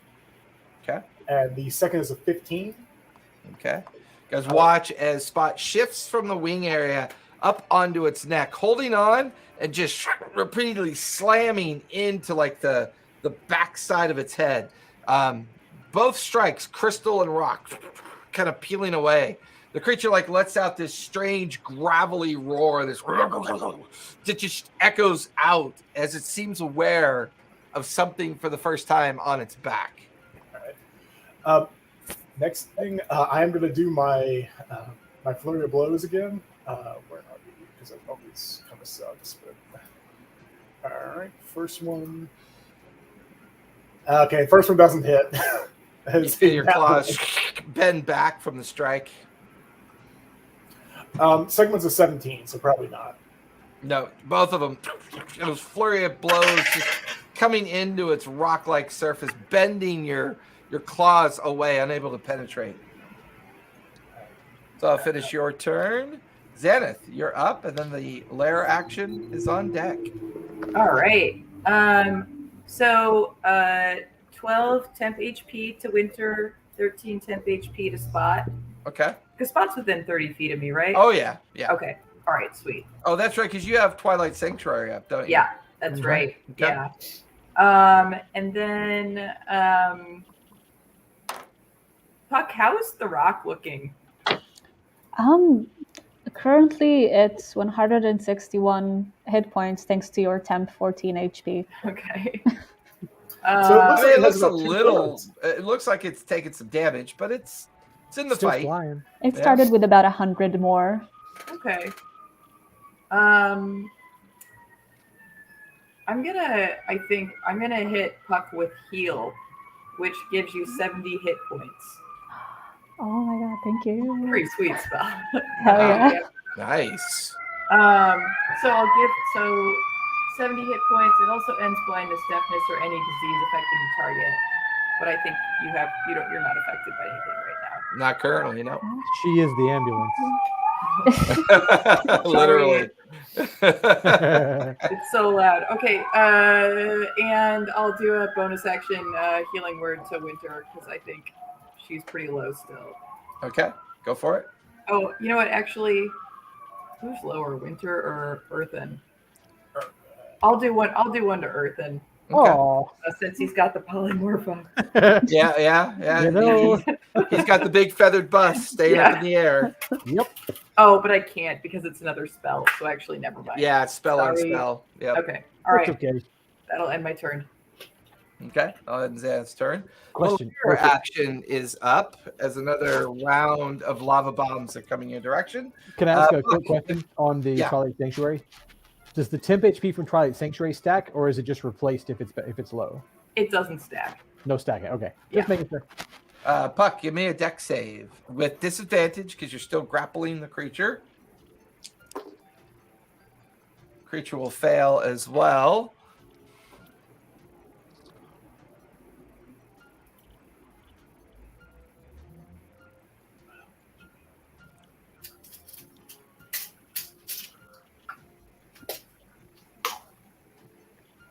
It's gonna be 12.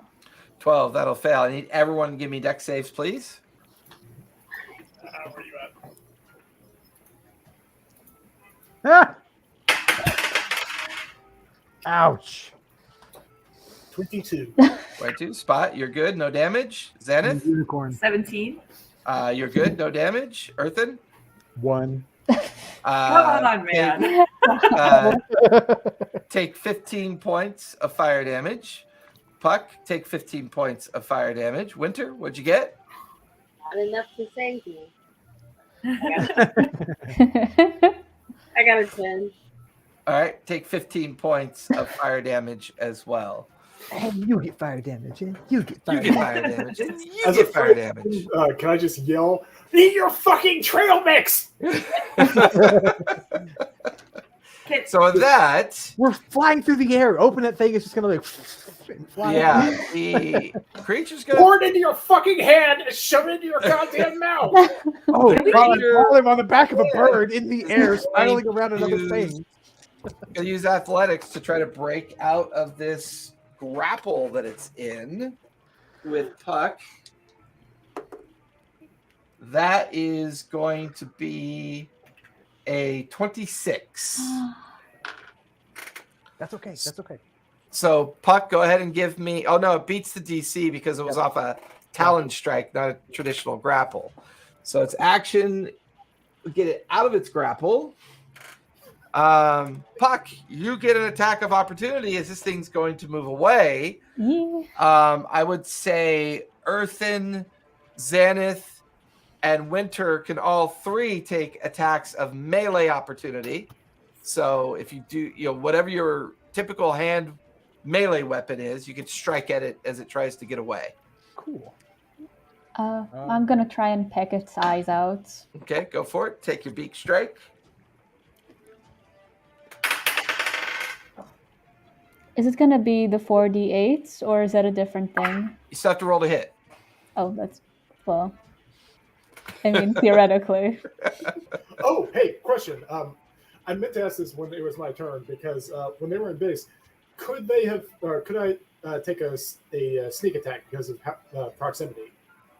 It would have only been a D6, but I would say you're safe. You could add a D6 to that, to that first attack you did. okay, I'm okay with that. A big D6 to that. Yeah. Okay. 23. 23 will hit. Go ahead and roll damage.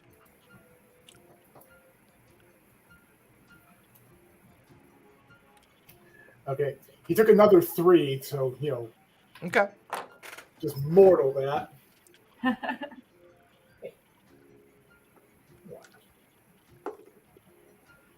How do you know, bastard? 24. 24 points of Awesome. piercing damage, I believe. Yeah, you watch as once again more rock and crystal kind of shatter away from its form. Anybody else taking attacks of opportunity? At a Earthen? dirty 20. Dirty 20 will just barely hit. Go ahead and roll damage. Cool. That's 1d8 plus. Xanath or Winter?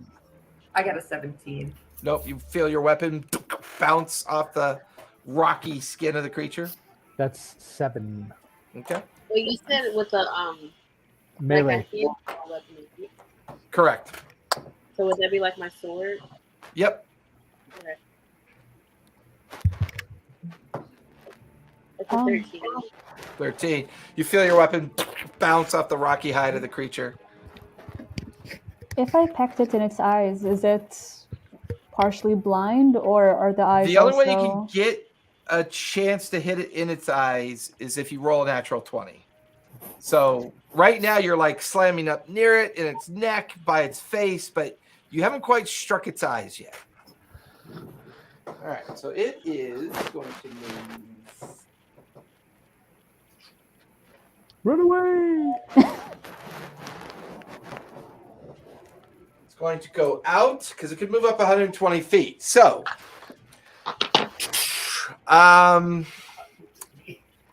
it's going to move 60 feet out and invert upside down. As it turns and inverts upside down, Spot, I need you to make a strength save, please. All right. Ooh, 20, dirty 20. That was the DC, so you are good. So as you guys watch, it's He's the hanging by greatest his thing you guys claws. have ever seen. Like this creature goes out 60 feet, inverts, and they're hanging on to the neck with his claws like dug into the rocky form of the creature is Spot. And he's just hanging on with this huge creature like upside down above him. And then as soon as it comes back, it's going to, at 30 feet away, it's going to invert back into its like form again, like into its lateral form, like it's getting ready to strike. And you watch as this time it's kind of coming up with all of its talons up and out, and you watch as its chest begins to light up. And as its chest lights up, its huge mouth opens up, and as a bonus action, it is going to spray. It's going to spray ice, or I'm sorry, crystal. It's going to do crystal shard attack on you guys. So I need everyone to make dex saves, please. Is that an attack or a spell? It is a bonus action effect. Effect. Okay. Yep. Dang. I tried. Dex. Yep, everyone give me dex saves, except for Spot. Storyteller, I got a question for you while they're rolling. Okay, Xanath, I what'd you know get? 17. 17, that'll save. You'll take half of 10 points of piercing damage. Earthen? 15. That will save as well. Take half of 10 points of piercing damage. Puck? 24. Take half of 10 points. Winter? 13. That'll fail, unfortunately. Take the full 10 points of piercing damage from the cloud of crystals. What was your question, Spot?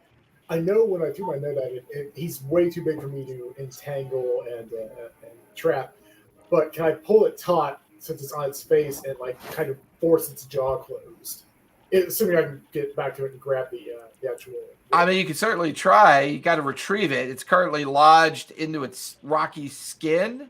Mm-hmm. So if you were to take an opportunity or take your turn to try to retrieve it off of its, where it's currently hung up at, and climb up onto its face and kind of try to lasso it around it, it's possible, but this is a pretty strong creature. It'll be a challenge. All right, because it's kind of in the crags of its face, but just kind of not doing anything. Right. Okay. Cool. All right. So that will finish the creature's turn.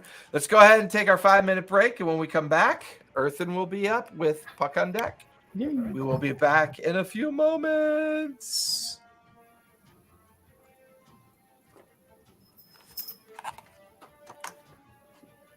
All right, kitties.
Oh, I hear Earthen milling Oh, yeah. around.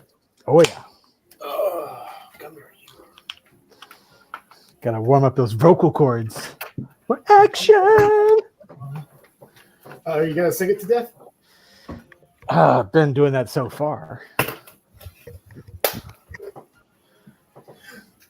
Oh man. Alrighty.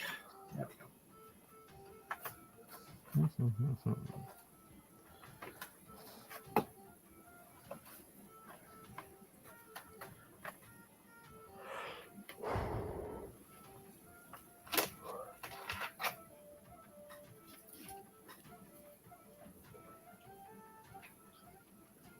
Oh, let's do that before I forget about it. On break.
That's.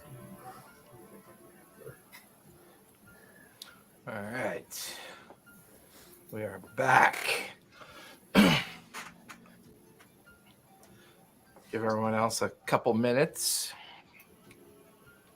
Winter said she might be a little bit later. Her dog is not liking going out in the rain. The thunder. Yeah, I hear you. That thunder was wild this morning. I bet she's getting what we had this morning, and it was nuts. Yeah, my little walking club got canceled because of that. So it's like, Oh no! Like the thunder woke me up. I mean, I love the sound of thunder. It was just loud enough that it woke me up. See, I beat side down, so I fell asleep on the couch and like didn't wake up until my husband got home. I was like, oh, yeah, all right.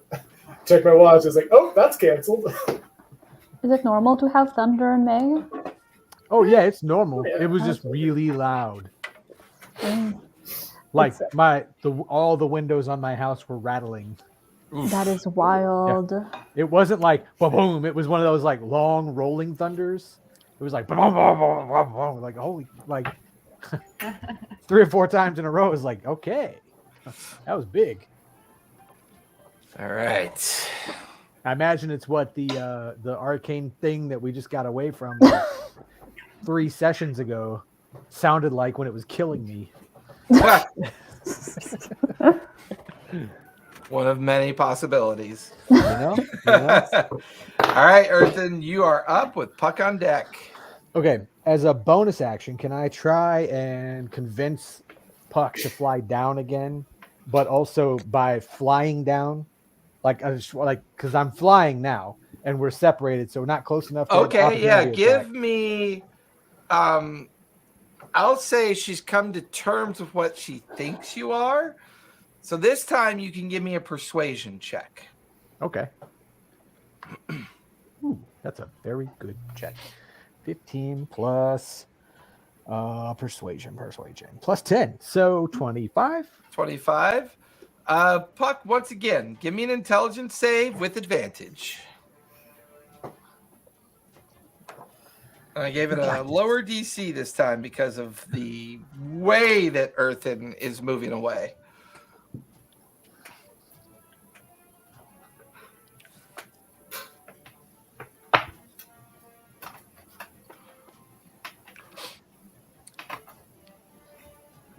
Wow, this was a shitty roll.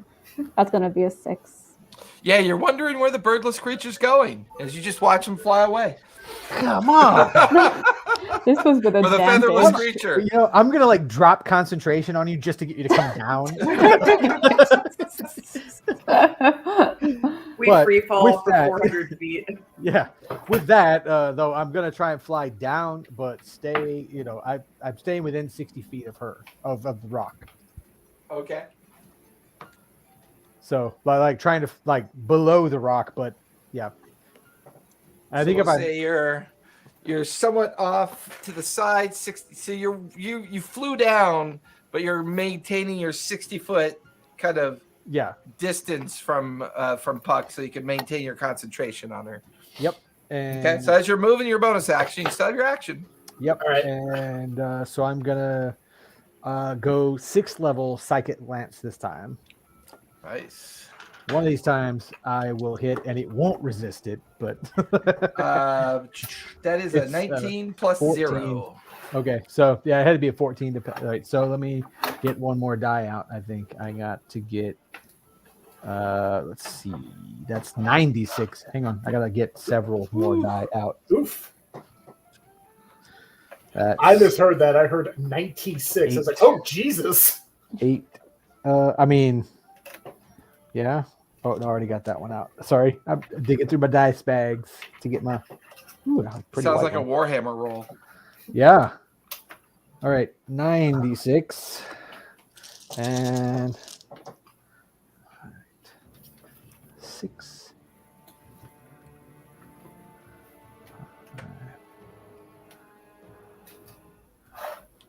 Okay. That's 20, 33 total.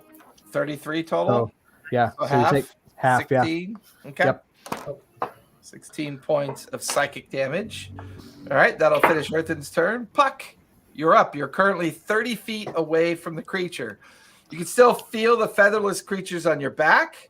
You can see another featherless creature somewhat down below and to your left. What would you like to do? Okay. And I did not get like a clear message from the featherless floating thing. It was very strange. He seemed friendly, but he flew off. Oh well. Any other thing you'd try to talk to it, you know. If she was Puck. Right. Right now she's Puck the Rock Johnson. Are you? Okay. I was waiting for that. Well, I guess I'm still in war mode. I'm gonna go back at that thing, try to get it back. Okay, you're going to charge back into it. Yeah. Go ahead and give me your beak and talon attacks as you fly and charge into it. Oh, don't knock me over. Oh no! Smart asses. All right, go for it. Look. I'm just playing it on my violin. Yeah, right. 26 for beak. 26 will hit. Go ahead and roll for damage. Hell yeah.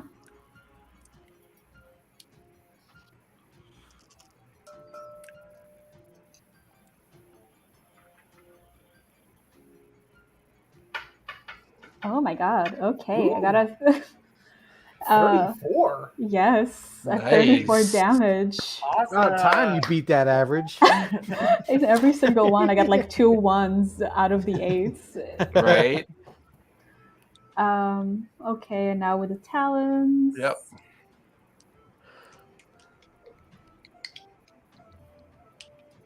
it is nice that you go after that thing every turn because you could theoretically grapple it after it gets away from you every turn. I wish, but this time around, so it's 8 plus 13. So 21. That'll hit. 21 yeah, shit, It hell is yeah! grappled. Go ahead and roll damage. Oh As my you God. have grappled it yet again. I love being a rock. Can I stay this way? And the hour runs out, and we all plummet. Yeah. I was just thinking about Turn that. 5 An hour, 30 seconds. like each 10 turns is a minute, so 60 turns later, Yeah. all of you are now plummeting. 600 turns. Well, yeah. I mean, we were already flying across that thing though, so we flew across it for that. I don't think it'd be 60 turns, right? 25. Yeah. 25 will hit, or 25 points of slashing damage. Okay. Yes. I have All never right. been more powerful. Actually, you strike down like into its face, and your talons once again come around its neck, grappling it and pulling it in towards you. There's a lot more rock and crystalline structure coming off of its form. You did a pretty significant amount of damage. It's looking like it's taking some damage now. All right. That'll finish Puck's turn. Winter. Puck takes 17 temp HP. Oh my god, thank you. Winter, you are up, and then we'll be at the top of the 5th round. You didn't give me any temp HP. You flew out of my range. Crap. This sucks. You're mute, by the way, Winter. Still mute. Hear me? Yeah. You hear me, right? Yep, Yeah. we can hear you now. I don't have this marked off right, but no,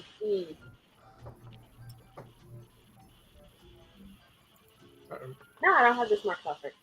Good. I'm gonna go for the eyes again. Go for it. Take your 2 strikes.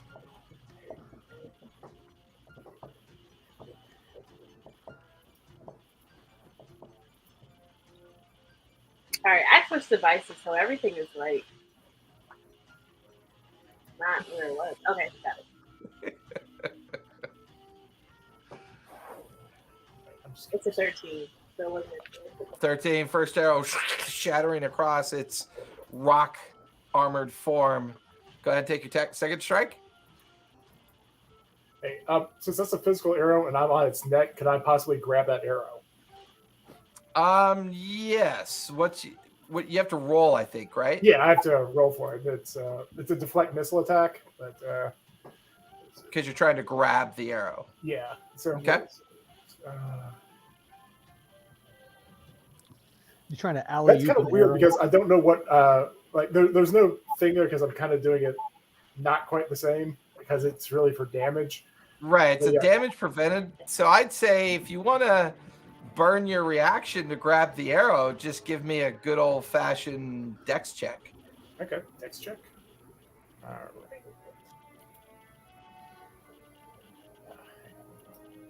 Let's actually double check that.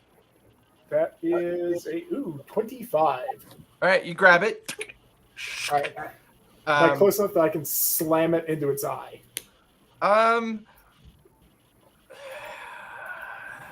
I mean, you grab the arrow as a reaction.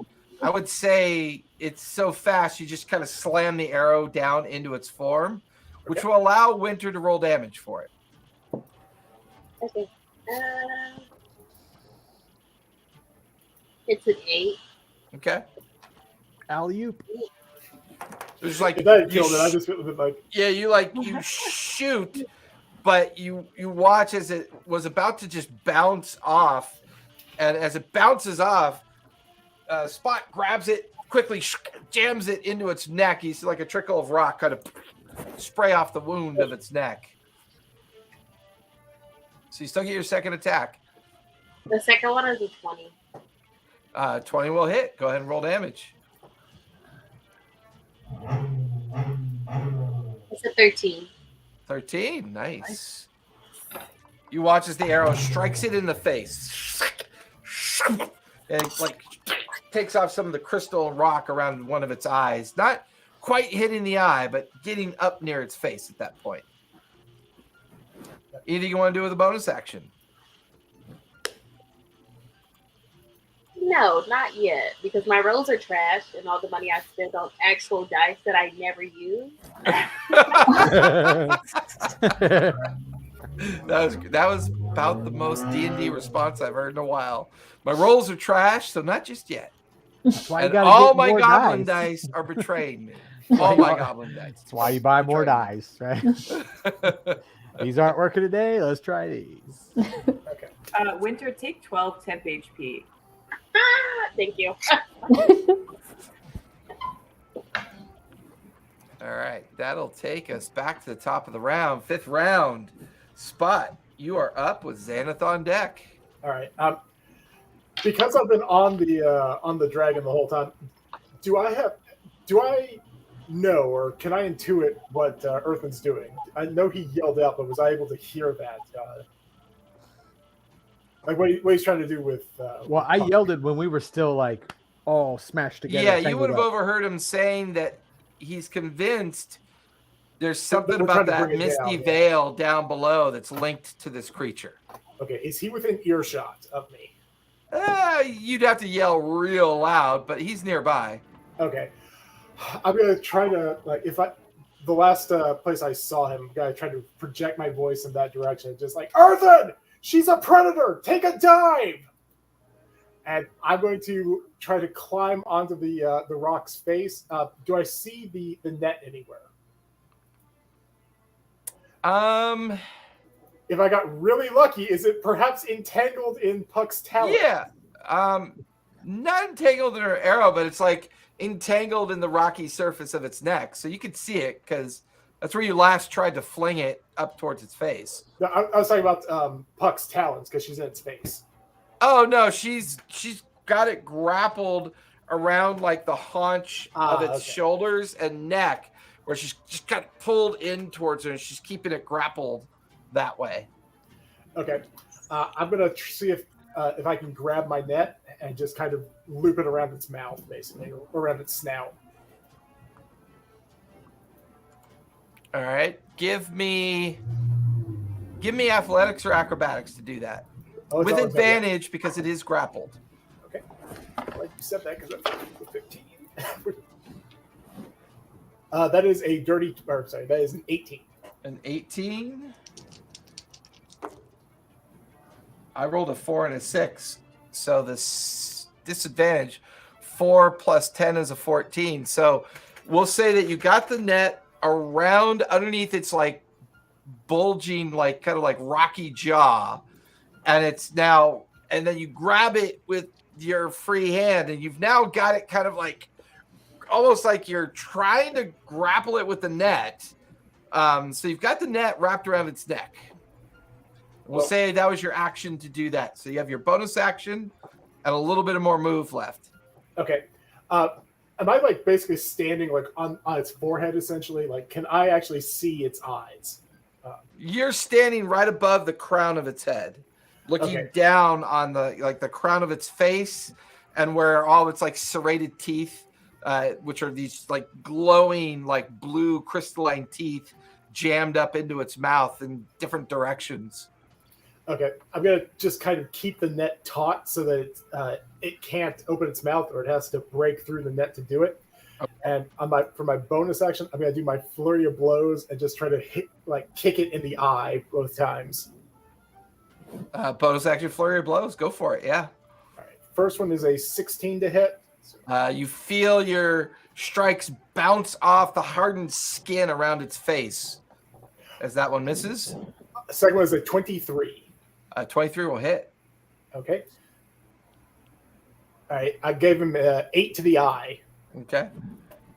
You watch as your claws kind of dig into the edge of its eye and like rake upwards. All of you watch this time when Spot gets kind of close to the creature's eyes and damages the edge of it a little bit. There's almost like this explosion of a white energy or white light, and its face briefly is covered in white, misty ash and smoke that just kind of comes out of its eyes and then fades, and it just rears back with just this huge roar as it bellows in pain from the strike. That's all I got. I'm just gonna hang on for dear life because I assume it's really mad at me. Oh, it's really mad at you now. Xanath, you are up with the lair action on deck.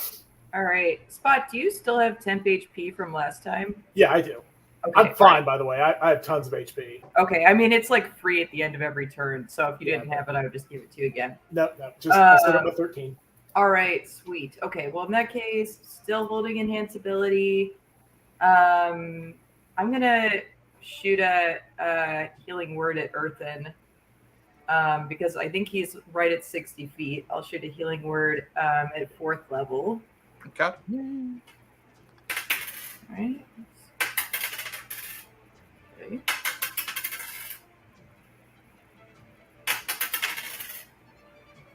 Okay, so that's 14 points. 14 hit points back to Earthen. Back to Earthen. I'm not quite dead. Not quite dead yet. And I'm getting better.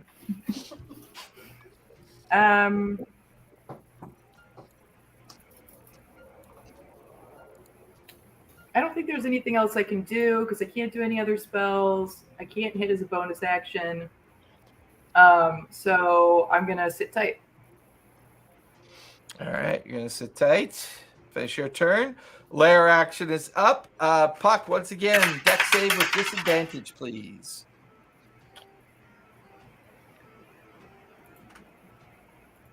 Earthen, you can make your own deck save with advantage because you are flying. Tiny, too. I'll take that. That's a 16 for me. Okay, that'll save. Xanath? Oh, I'm sorry, Puck? That's going to be a 10. 10, that'll fail. So, Xanath and Spot and Winter, give me deck saves, please. Okay.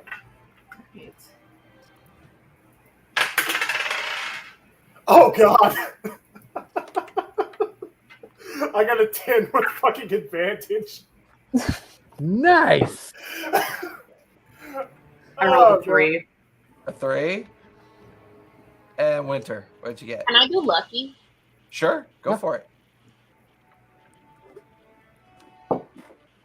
1 sec, I actually don't know how to use it. Well, you just re-roll. You roll Just another re-roll. D20, and then you pick whichever one you want to use. Oh, sweet. So if you roll 2 5s, tough. Earlier I did a 3, and a 1. That's okay, man. I just rolled 2 nat 1s with a +9, so. Oh, brutal. What'd you get, Winter? 17. 17. So with that, I think Winter's the only one that saved this time. With the exception of Earthen, because he's no longer on the back of the rock. So Earthen and Winter take no damage.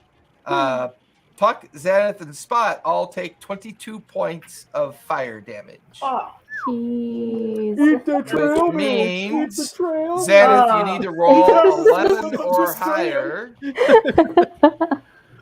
can we eat trail mix as a bonus action? Because I keep forgetting to do it. You do it as a reaction if you want. Oh, can I do it as a reaction to Sure. take fire damage? All right, Sure. I'm gonna have some trail mix. Now does you that- guys have resistance to fire damage. So does that have it? Yes, that'll have Okay. it. All right. Okay, so now I need to roll a con saving throw. Yep, 10 or higher. All right. Okay, that would fail. That's an 11 plus 3 is 14. 14. That will maintain concentration. No. All right, that'll finish the lair action. The creature's going to go. The creature is still grappled by the rock, but just means it can't move. It is going to be very frustrated at the creature on its head, and it's going to use its tail and 2 claw strikes on on Spot. So Spot, the tail strike is going to it's going to do its tail strike on you first. I was gonna say, I want to see the tail strike because I want to see how it gets both of its claws on its. Well, I mean, it's got big long arms. It's going to strike at you. But the tail strike, you just watch as the tail coils up, and this huge tail with a barb on the end of it just comes striking back at you. That is going to be a 24. That'll hit. Okay. That is 4 points of piercing damage. I need a con save, please. Okay, is this for poison? Yes. I'm immune to poison. When did that happen? It's a monk thing. Oh, shit, yeah. Dirty body. Yeah, you take no damage from the tail. Confused at why your corpse is not falling off of its form, it's going to reach up with its talons and slash down at you. That is a 14 and a 17. Nope, neither hits. All right. It's now going to use its bite in frustration and go for a bite into Puck as a rock. Would that be disadvantage with a net in its mouth, or? Yeah, remember it's still got its mouth tied up in my net. Yeah, it also has a strength of 28. So, oh, that would be a fun roll. If anything, this net is allowing you to not have to make checks from falling off of it. This is a pretty powerful creature. Even though you got a net wrapped around it, it's still going to be able to take its bite attack down on the rock.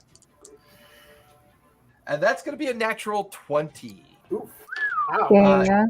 It's going to bonus action use Searing Bite. Since it finally got a decent roll got a natural 20, so it's going to use bonus action Searing Bite. Can I Silvery Barbs that? What's the range on Silvery Barbs? Silvery Barbs range is 60 feet. 60 feet? Yeah, I'm okay with that. I mean, I had to stay in range of her to stay. No, that's fair. That's fair. Yeah. So I have to re-roll? Yep, re-roll. That is an 18 plus 10 is a 28. Still going to bonus action Searing Bite. Just not going to give it as much damage at all this time. So it's Bite. Well, that's actually I don't think good. so. All right. So, because it's using Searing Bite. So here's the problem with Searing Bite. Searing Bite is actually, it's going to do lava. Basically, its bite turns almost to like liquefied lava, kind of when it bites into you. Ooh. So the piercing is going to be 12 points of piercing damage, but it's going to do 49 points from the Searing Bite. Damn. Eat your trail mix. Ow. Somebody give her trail mix. This is just long caw from the rock, and she's like, "Why? What trail mix? And why are these featherless creatures yelling at me?" I'm trying to toss one of my packets into her beak from where I'm. So that'll finish the creature's turn. Earthen, you are up with Puck on deck. Okay, how does this thing look right now? Besides, it's looking damaged, but still in the fight. Yep. Did it try to break grapple? It did not. Okay. Didn't even worry about it. All right. Okay, it's damaged, but still in the fight. You get the distinct notion that it's finally paying attention that there's more creatures here than just the rock. You get the feeling that this thing came rising up and challenged this creature because of its own equal match in size. And right. Might be just more of a territorial thing that it responded to. Okay.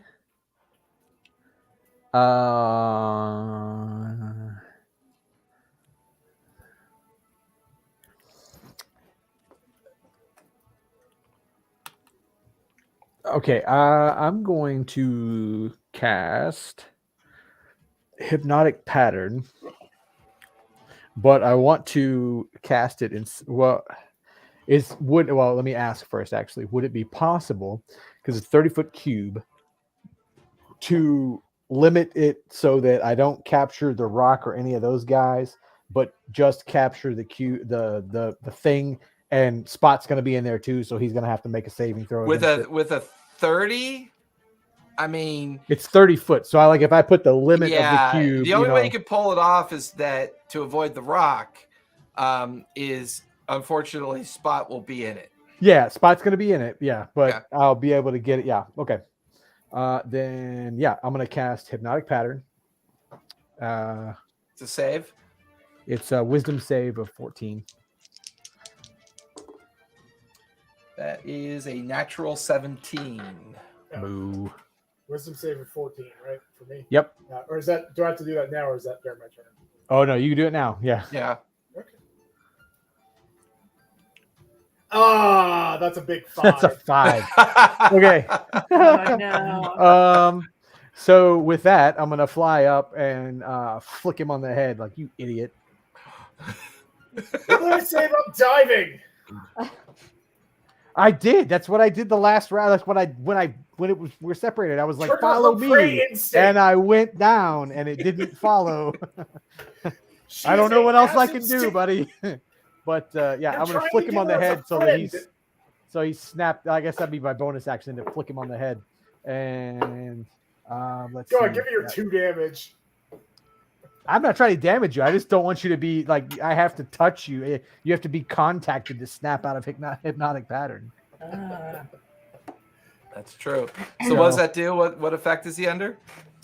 Well, I flew up. So I was 60 feet away. Oh no, yeah. What do I got? Hypnotic pattern is a concentration. Mm-hmm. So Yeah. No. Whoops. Wait. I'll let you retcon it if you want. Yeah. I mean, it would be really interesting to suddenly not be a rock and everybody's falling, but maybe it's better to not do that. Yeah. Interesting is not the word I would But use. I will then, I can assume I burn my action up on something stupid, like looking down at the ground and see if I can see what this thing is tied to. Since I did know from touching it that it was connected to something on the ground. You're no longer on the rock's back, so give me perception with advantage as you look down into the misty veil. Okay. Wow. Oh, hey, never mind. That rolled back. 3 dipped over to a 16, so I'll take that with my perception. It's +9, so that's 25. 25. So being further away and looking, that's when you begin to notice that the creature, you get the feeling this creature is a projected effect from something, whether it's the veil itself from down below or something possibly down there projecting the creature outward. Because you can see trails of ash, kind of like ash contrails drawing down the 500 feet into that misty veil down below.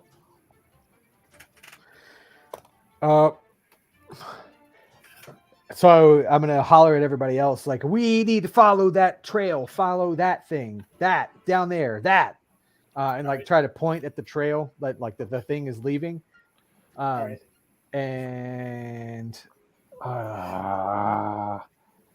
I mean, the only trick is as much as she's being super tanky, she's about the limited intelligence tank you've ever had in the party. Right. Well, and she certainly after Lava Bite, she's not doing too great. So, well, I don't know. Xana gave her 70 hit points back that one time. Yeah. Well, but you took like all of it away with the Lava Bite. So let's see. I don't really have a lot for bonus action outside of just doing something else. Yeah, I'm gonna try and get the rock's attention again. If I can do that as a bonus action, just be like, like whistle at it, like. Yeah, give me another persuasion check. Okay. Hey, I'll take that. That was a 19 plus 10, so that's a 29. So, Puck, once again, give me intelligence save. I mean, last time was a 25. Like, I'm giving you the best rolls, man. Come on. I'm sorry, I'm really dumb.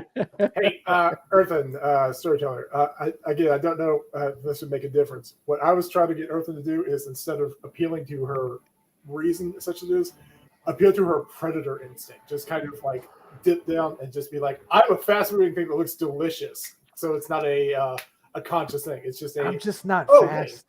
I'm just not fast. Otherwise, that's great. That's fair. Because So what'd you get, Puck? With advantage, 12. 12? Hey, that's better than 5. I'll say at this point, you definitely get the feeling that this featherless creature that you thought couldn't fly, that's now flying somewhat below you, is trying to get you to follow him specifically. The problem is, for you to follow him, you'd have to let the creature go to do it. Yeah. Huh. So you're kind of torn. Is it my turn now? Or? It is now, because that would be the last thing Earthen could do. So you are up with Winter on deck. Just staying within range. So. Are you staying out at 60 feet? Yeah. Well, I'll move in 20 feet just so that if she moves at all, like hopefully she doesn't pass 60-foot range. If you come in 30 feet, I can get you, but I can't get you at 20. Can I? Okay, 30 feet in. I'm closer and closer to being hurt. So you currently have this thing grappled. That's 16 temp HP. You kind of instinctually know that if you try to move away from it and follow whatever Earthen's or whatever this featherless bird is, or creature is pointing at, that it could be dangerous. But unfortunately, you're contested by grappling it, so you can't really move with it. Can I try to do like an attack that would maybe kind of angle me away from it, and then use my movement to let go and hopefully not give it an attack of opportunity? I mean, no matter what, it's gonna once you leave, it's gonna get an attack of opportunity. Well, could you disengage instead of taking an action? I mean, you could use it as you're still in your rock form, but you could use an action to disengage from it. That way you don't take an attack of opportunity. Oh, nice. Okay, I think it's pretty beat up, and I think the flightless being the flying... the flightless flying thing? Yeah, that's the one. This thing has been trying to kind of point at that thing for a while, and maybe a voice deep inside Puck's bird brain is like comprehending something. That's fair.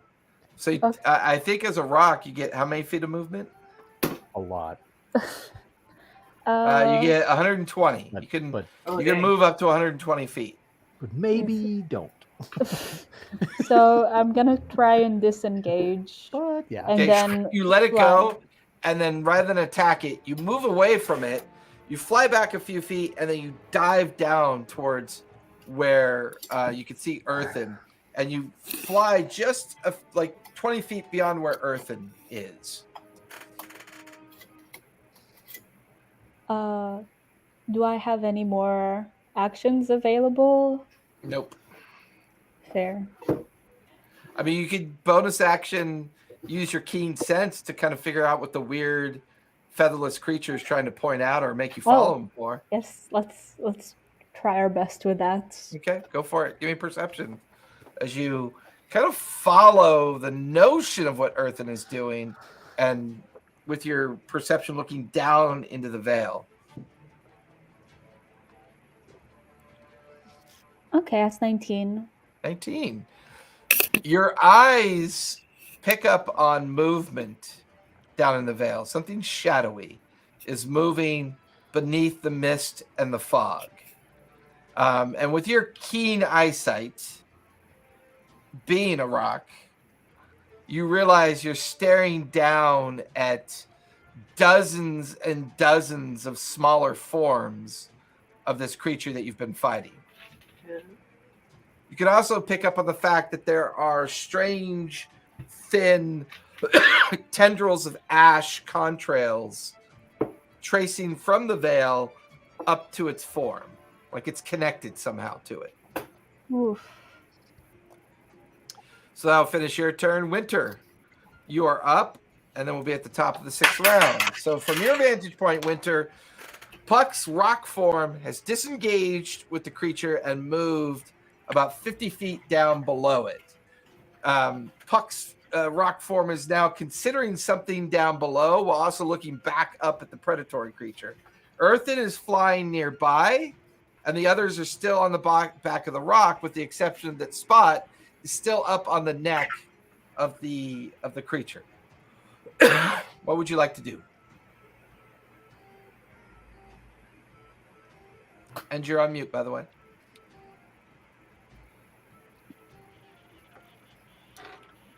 So we all heard the thing about the mist, right?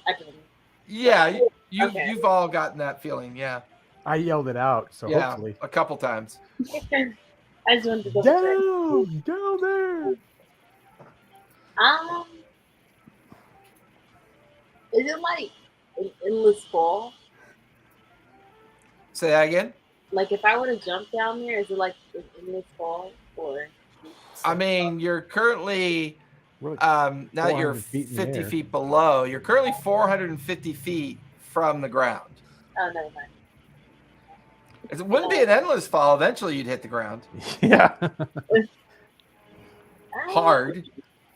We're basically gods. Well, imagine that scene at the beginning of The Other Guys where they're like, let's do it. And they jump off the roof and die. Like they miss the trash cans and hit the pavement and die. You know what I'm thinking? True. Aim for the bushes. So true. I guess I'll just aim for the demon. I don't know what else to do now that I know how far we are. And don't forget, I just realized something. You have a bonus action ability called Curve Shot. You also have your bonus action Misty Step yet. So your bonus action, whenever one of your attack rolls misses, you can use Curve Shot as a bonus action to re-roll that roll. Oh, is that what that is? Yeah, I keep forgetting to remind you about that. It's one of those weird kind of passive bonus actions that if it's not in front of you, it's easy to forget that you have. I thought it was one of the little Magic arrows. You could use it for either or, actually. Oh, okay. Yeah, it's just a bonus action ability that you have for any of the arrows that you shoot. Oh, okay.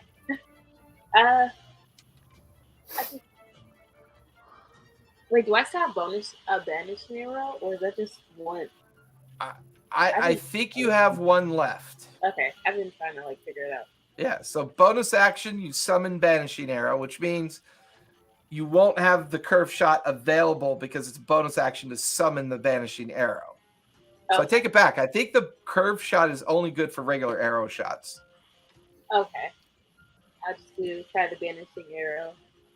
Go for it. That's a 24. 24 will hit. It's got to make a charisma save, I believe. One sec. What's it? Creature hit by your arrow must succeed in a... Yeah, you're right. 15? 12. 12? That is an 11 plus 1, which is a 12. The arrow strikes it. Go ahead and roll damage. You get the feeling that after your arrow strikes it, you're like waiting for it to vanish, and it doesn't. It's kind of like innate resistance managed to just keep it from disappearing. It's an 8. Okay. So have your second attack. It's a 30. 30 will hit. Go ahead and roll damage. Nice. It's a 9. Nice. That's the winter we know, right? These electronic rolls are really killing it. They're horrible to me. The bard in my Saturday group, until I said something, was rolling great. And I think every one of his longbow shots was an 11. And then I was like, man, you roll a lot of 11s. He was like, shut up. And then next time he rolled, he rolled terribly after that. But all right, that'll take us to the top of the 6th round with Spot on deck and Spot, you're up with Xanath on deck. Spot, from your vantage point, everybody's now below you. So you're 50 feet above the rock, and the creature, after being let go, is slightly stunned as it's not grappled anymore. And the form now seems to accept the fact the rock has moved off, as once again it's moving its head and reacting more to you being on it than the fact that the others have now drifted 50 feet below it. Okay. So I'm going to take it like my net's either like a lost cause or just destroyed from it. Really, the only thing that the net's helping you with is the fact you don't need to make any checks to keep from falling off. Okay. Oh, the lava didn't destroy it? Yeah. I mean, no, because it's a searing bite. So like the incisors, the fangs, and the teeth, like pulsed the lava-like fluid into the neck of the rock. Okay. So really, but the net pulled up into its jawline, so it actually kind of avoided any damage from the searing bite. Yeah. It was Derby weekend, buddy. It was. I didn't actually watch it, despite being immovable. It kind of loses its magic when you grow up here. But all right, I'm gonna keep going. I'm gonna just try to focus all my attacks on his eyes. So I'll do my go for attacks. Yeah, I used to feel that way about Disneyland. All right, when you grow up in Southern California, you know, it's like, you see it every day. All right, the first one is a dirty 20. That'll just barely hit. Ooh, second one is only a 13. So we'll that'll miss. So your first one hits. All right, that is 11 damage. Okay. All right, I'm going to do my flurry of blows. Okay, go for it. First is a 22. That'll hit. The second is a 15. It's a 15. 15 will miss. Okay, so that is 7 damage on that. First one, okay. So once again, it's like sometimes you strike it hard enough to get through the rocky crystalline hide of the creature, and sometimes you can't quite get through. You're focusing on its face. It immediately reacts to you by shaking its head, trying to throw you off, but it feels something kind of clamped around the inside of its jaw that every time it's trying to throw you off, it can't seem to throw you off. However, because it's no longer in base with the rock, it is going to use a reaction during the end of your turn or during your turn spot to use its full movement to fly 120 feet downward. It just immediately banks up and drops 120 feet, but far enough away from the rock to not invite an attack of opportunity. So everybody else, Earthen and everyone else over by where Puck has been turned into a rock, you just watch as this tabaxi clinging on to the back of this thing, this creature just drops like a stone with its wings out as it seems to now be trying to get away. And that'll finish Spot's turn. Xanath, you are up, and then it'll be the lair action on deck. All right. I'm still holding enhance ability. I think everyone is looking pretty good except for Winter. So why didn't I throw? Am I close enough that I could actually touch Winter from where I am? Are we? Because we're both. You're both on the back of the rock. You're both on the back of the rock, so I'm perfectly fine with that. All right, let me do it. Let me do a cure wounds then. Okay, go for it. Hey, Sir Hiller, is he just for clarity? Is the dragon? Is it going the opposite direction? Is it like trying to disengage from the rock, or is it like chasing after it? It is not chasing after it. Okay. No, because I was gonna use my movement to take a leap of faith there, but we'll do that next turn. I think you're below everybody now, right? So. Oh yeah, he's way below you guys now.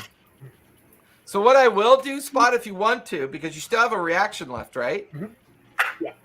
As you're going by, you could reaction use Misty Step to get over to the rock as it just drops past the rock. Because it dropped past the rock within 30 feet. It was avoiding it doesn't want to get in base with it.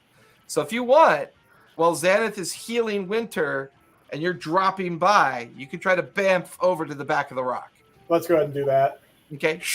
As you reaction Misty Step and the creature is now dropping, unfortunately you leave the net behind and the creature is now dropping below at this point. So Xanath, anything like right between you and Winter? Like right on the opposite side of one of the flat surfaces of the rock, there's Spot right there. All of a sudden. All right, Okay. I'll give 21 HP to Winter. Okay. And Winter's still got her temp HP. Spot, are you ending your turn in my? Is he ending his turn, like on the rock? Yeah. Yes. Okay, so I'll give him some temp HP. So 15 temp HP to Spot, Okay. and that'll be the end of my turn. Okay. I appreciate you. So, since you're not grappling the creature, Puck, since the lair action, go ahead and give me a normal deck save. Yes. That's gonna make a difference. Can I, like, as a reaction, investigate these lava bombs if something is sending them or if they're just happening? You don't even need to burn a reaction. You get the feeling that there's just a constant volcanic eruption off in the distance. And it's like you could see hundreds of various sized lava bombs dropping all in the area. So it's spread out as if it's all coming from that central point. You guys just happen to be in an area where they're coming through. Okay, I was trying to see if the things that were making that gargoyle dude were No, you don't feel that they're connected. related to that. Okay. Yeah. 13. 13. That'll fail. I need everybody on the rock except for Earth, and you make your own. I need to dex roll save. a dex save, yeah. Yeah, everyone else give me dex saves. That was a 21. Okay, you're good. What do I have? 19. Actually, You're good, Xanath. Yeah. Dirty 20. You're good. Puck, you will take 14 points of fire damage. Winter, what'd you get? Dex save. Why'd I freeze? I'm sorry. I zoned out. No, that's fine.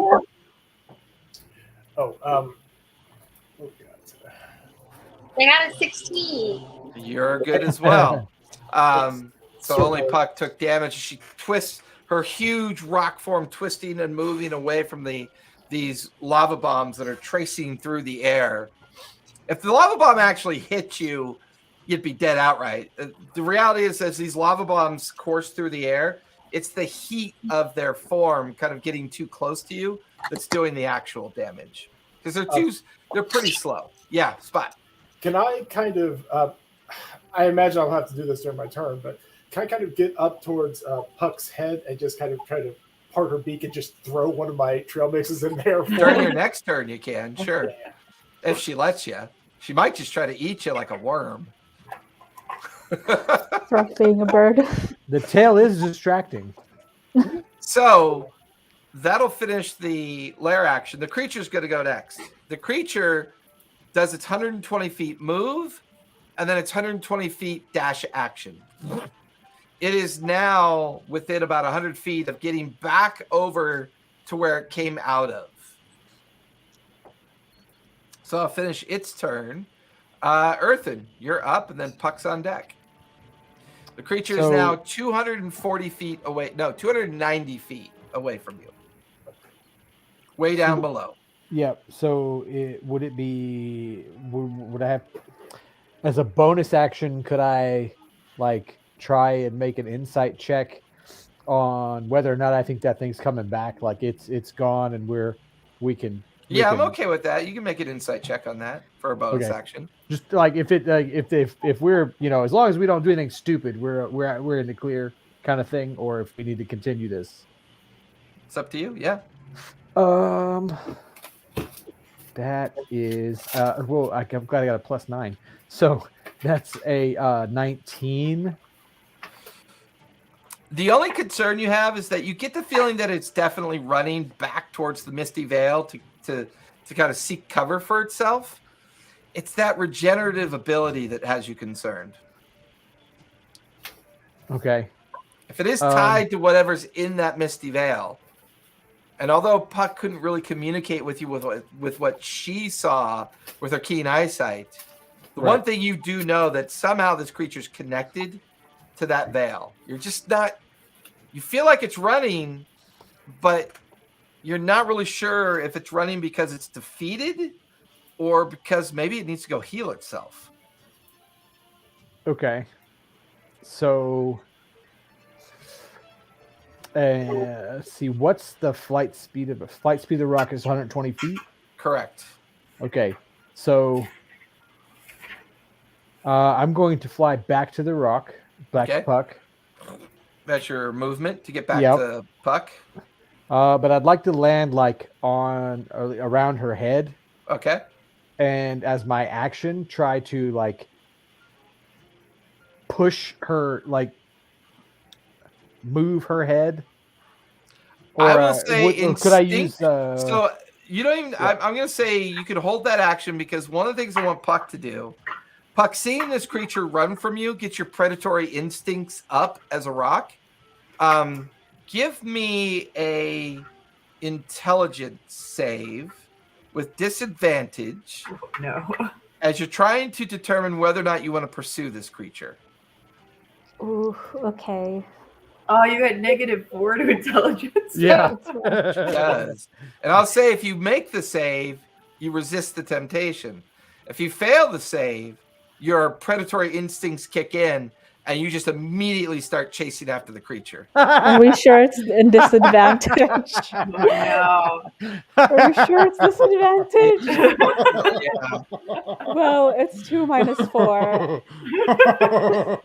So, Earthen, as you shift over to try to land on Puck, before she even lets you land, her whole form balls up. You know how like when an eagle like hovers for a moment, tucks its wings in, and then starts to plummet down towards its prey? That's exactly what Puck does. She tucks her wings in and just immediately uses her move and action to start pursuing this creature.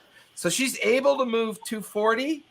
The creature is now out in front by 50 feet when she finishes her turn. But did I go with her? Because if I didn't, as soon as she hit 60 feet, she's Puck again. I will give you an opportunity. Okay. I will give you an opportunity. Okay. To try to grab onto her head like you were doing your action. Man, you know, remember when I had to tie knots and it was dexterity and I kept rolling like 2s? All those sessions ago.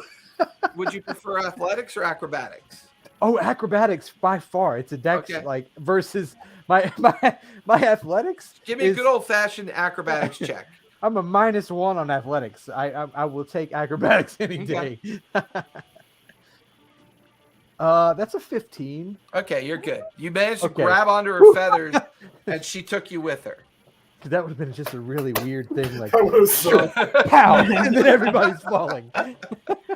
So with that, for all of you, like tears are coming out of your eyes, the wind is in your ears as this rock is just plummeting towards the retreating creature that's trying to get back. But for all of you on the back of Puck, that ground is coming up fast. It's like it's just you're 450 feet up, and then within a single moment of a few seconds, you're plummeting through the air. But now you're within 50 feet of the creature. Winter, what would you like to do? That puts us how close to the ground, by the way? Sorry. That puts it about 110 feet away from the entrance to the Misty Vale. Okay. And you're up, Winter, and then we'll be at the top of the 7th round. Excuse me. Am I allowed to like Misty Step on its back? What's your range for Misty Step? 30? Yes.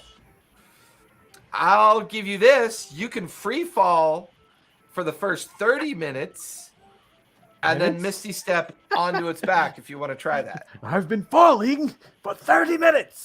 Yeah, you can Loki this thing if you want. Okay. I'll try that. Okay. As soon as you get her healed up, Xanath, you can just hear Winter like scream in your ear, "Thanks, I'll be right back." And like she's gone. She just lets go. And she's free falling alongside the rock for a moment as her movement. And then at the end of her movement, she just turns into that mist. And you watch as she... So, Winter, as you bamf away from the rock and you go to grab onto the creature, go ahead and give me athletics or acrobatics to grab onto the creature. Your choice. Okay.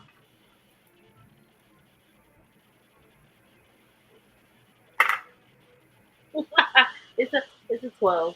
12. So as you miss and the creature keeps going, you kind of like you terminal velocity backwards, right? But unfortunately, because you missed, you watch as the creature's tail, as a reaction, kind of like smacks you on the way back.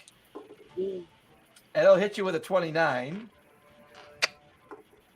It's going to do 5 points of piercing damage. But I'm going to need a con save, please. You've got advantage.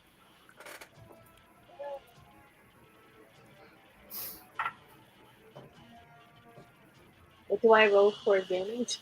You get to roll twice. Twice. Take the higher of the 2 rolls. Because that first one was.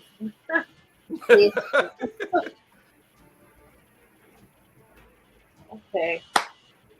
The second roll is a 25, so I'll take that. 25. So you are not poisoned. You're not poisoned. You'll take half of 29 points of poison damage. So you'll only take 14 points of poison damage. And you are now, you're like terminal velocity, like after missing and kind of being pushed back up into the air from the velocity of, like free falling. Puck, Winter's probably about 30 feet below you at this point. You can feel everybody else up on your back. The creature looks like it's trying to get away at this point. It's only about 110 feet from the edge of the crevasse. Back at the entrance point of the Misty Vale. We're now at the top of the 7th round. Spot, you're up with Xanath on deck. What would you like to do? Okay, so I want to make sure I'm hearing this correctly. Right now, Winter is kind of between us on the rock and the creature there? Correct. Like she tried to free fall, bamf onto it, grab onto it. She missed, and now she's like in between you guys and the creature below. Okay, I'm going to try this. Can I use animal handling to try to talk to Puck, for lack of a better word? Just kind of get her to not eat me, basically. To not eat you? Sure. I'm going to try to try to shove one of my trail mixes into her mouth. Okay. Give me animal handling as you do it. Say goodbye to that hand. Ooh, all right, 22. 22. Puck, give me an intelligence save as this weird featherless furry caterpillar is trying to jam something into your mouth. This is fucking ridiculous. 2 again, so that's a -2. Again. I need you to make an attack roll on Spot. Oh no! Because he looks tasty. I'm a predator. I have no body fat. Is it a D20 or the beak one? The beak one, normal D20 roll for a beak attack. Okay, so 4d8s. Well, no, you got to roll to hit first. No, you got to roll to hit first. Yeah. Oh. I appreciate the enthusiasm of automatically hitting people, but roll the hit before you bite it. We'll give the random number generator a chance. 24. 24? That will hit. That'll hit. Go ahead and roll damage for Spot. I'm sorry. Oh, right, because plus 13, right? Plus 13 to hit, Yeah. 17 plus 9. So 26 points of piercing damage. As the confused rock sees you trying to like choke it, which her little brain, she doesn't know what you're doing. So just instinctively kind of like chomps down on you at that point as you feel your hand, arm, and shoulder just get thrashed by the giant beak. So that's your action. You still have your bonus action in your move. Okay. I'm going to go, like, that did do some damage to me, so I'm going to go ahead and do, wholeness of body to heal myself for some here. Is that your bonus action? You spend key on that one? I don't think I actually need to keep Dude, you're a cat putting your hand in the mouth of a bird, and you expect to not get bit. A very large bird. A very large bird. That doesn't actually require a key point. I just heal myself for 30 because it's okay. Does it require a bonus action or? It is a bonus action. Okay, cool. But perfect. I'm not actually going to attack. Did she swallow my trail mix though? I will say yeah. So she tried to eat you, and so That's what you were trying to shove into her mouth, she just kind of swallows it down. Okay. What I'm going to do is going to be real. Nothing I've done is smart, but this is going to be another awesome, stupid thing I do. I'm going to take my full move, and I'm going to do another. Sorry, what is it? Feline agility. I'm going to leap off of Puck. I'm going to try to like slam into Winter and use our terminal velocity to kind of carry us to the rock or to the dragon. All right. I really love that. I'm not sure how we're going to resolve it. Okay. So, as a reaction, Winter, you watch as suddenly Spot, who almost got eaten by Puck for some reason, you're not really sure what he did, but he leaps off the back of the rock and kind of like puts himself in that, that anime style with his arms back and fully bulleting down towards you. And he's about to like strike into you with his arms out. Now, as a reaction, you could grab onto him if you want to, Winter. Yes. Okay, so give me athletics or acrobatics to grab onto Spot as he's plummeting right into you towards the creature below you.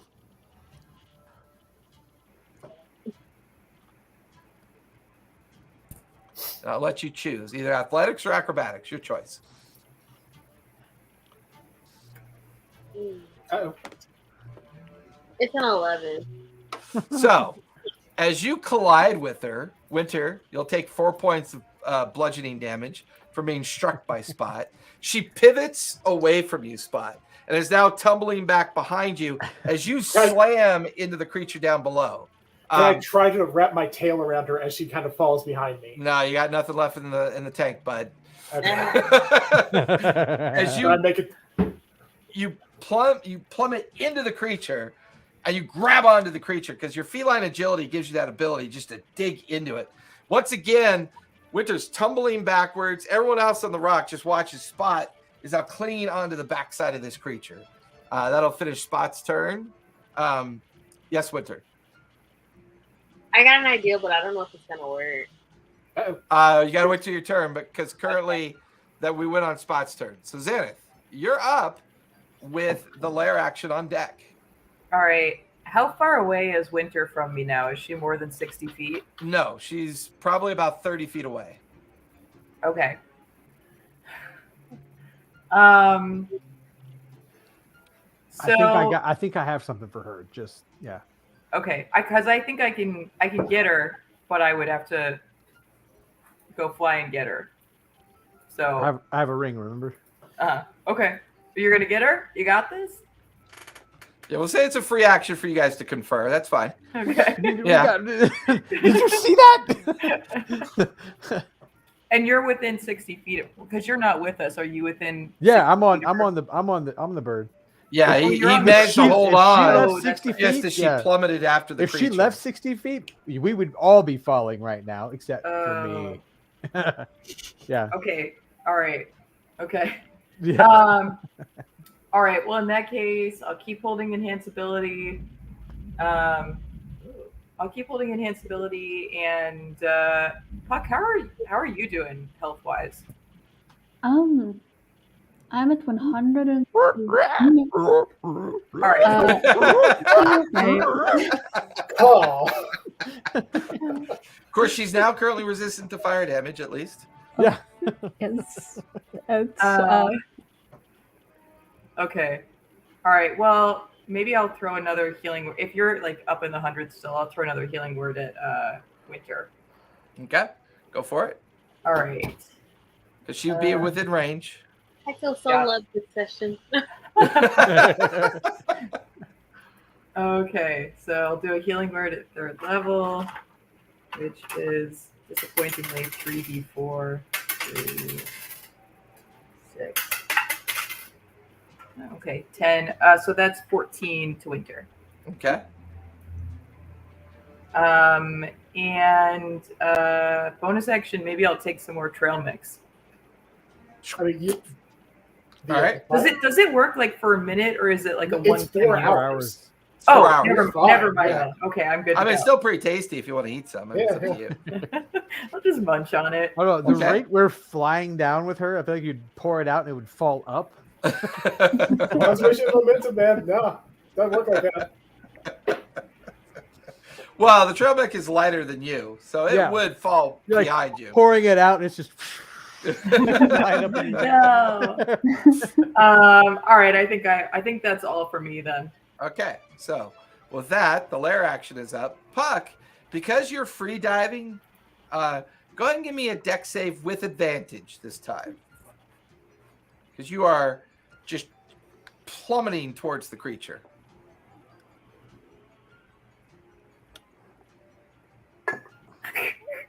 Good that I.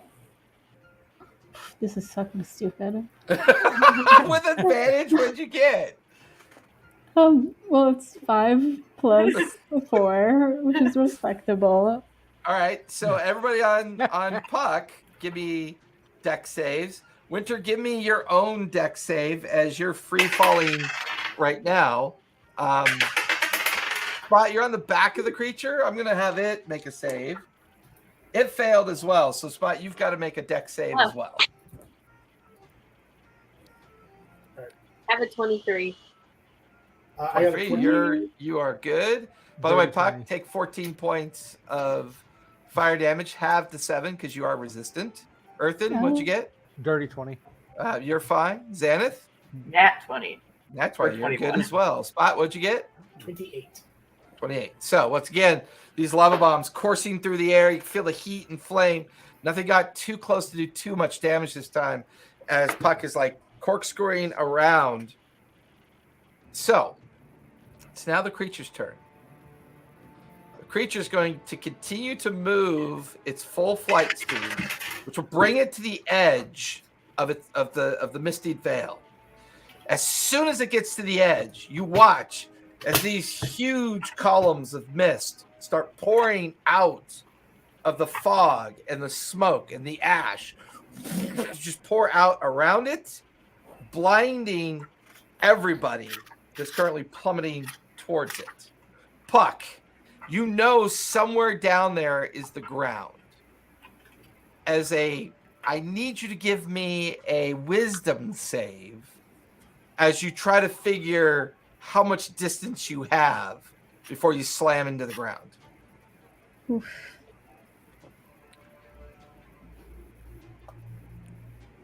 Okay, it's a 12. 12? You're not really sure how much distance you have. It's either 100 feet or 60 feet. Oh, actually, sorry. Is saving throw I have +4 for wisdom. Okay. So that's 16, which is a little better. Okay, that's fair. So you've got a pretty good idea where the ground's at. But right now, all of you feel the ash and the cloud just begin to envelop you, past you. You can feel this strange kind of cold, acidic smell as it wraps around you and envelops you as well. And that's where we're going to finish tonight, so that when we come back next week, we'll have to resolve the end of this interesting encounter. Before we go, yes, we saw last time that the veil was not affected by wind, so like it's some kind of a magical effect, right? that's what you're getting at. Yeah. Okay. All right. So with that in mind, I'm going to have you guys linger. We're going to say goodbye to everybody who watched this tonight. Thank you for coming out. And we will see you all next Sunday. So be safe, be kind. Don't forget to play a game, and we'll see you guys in a week. Thanks, everybody.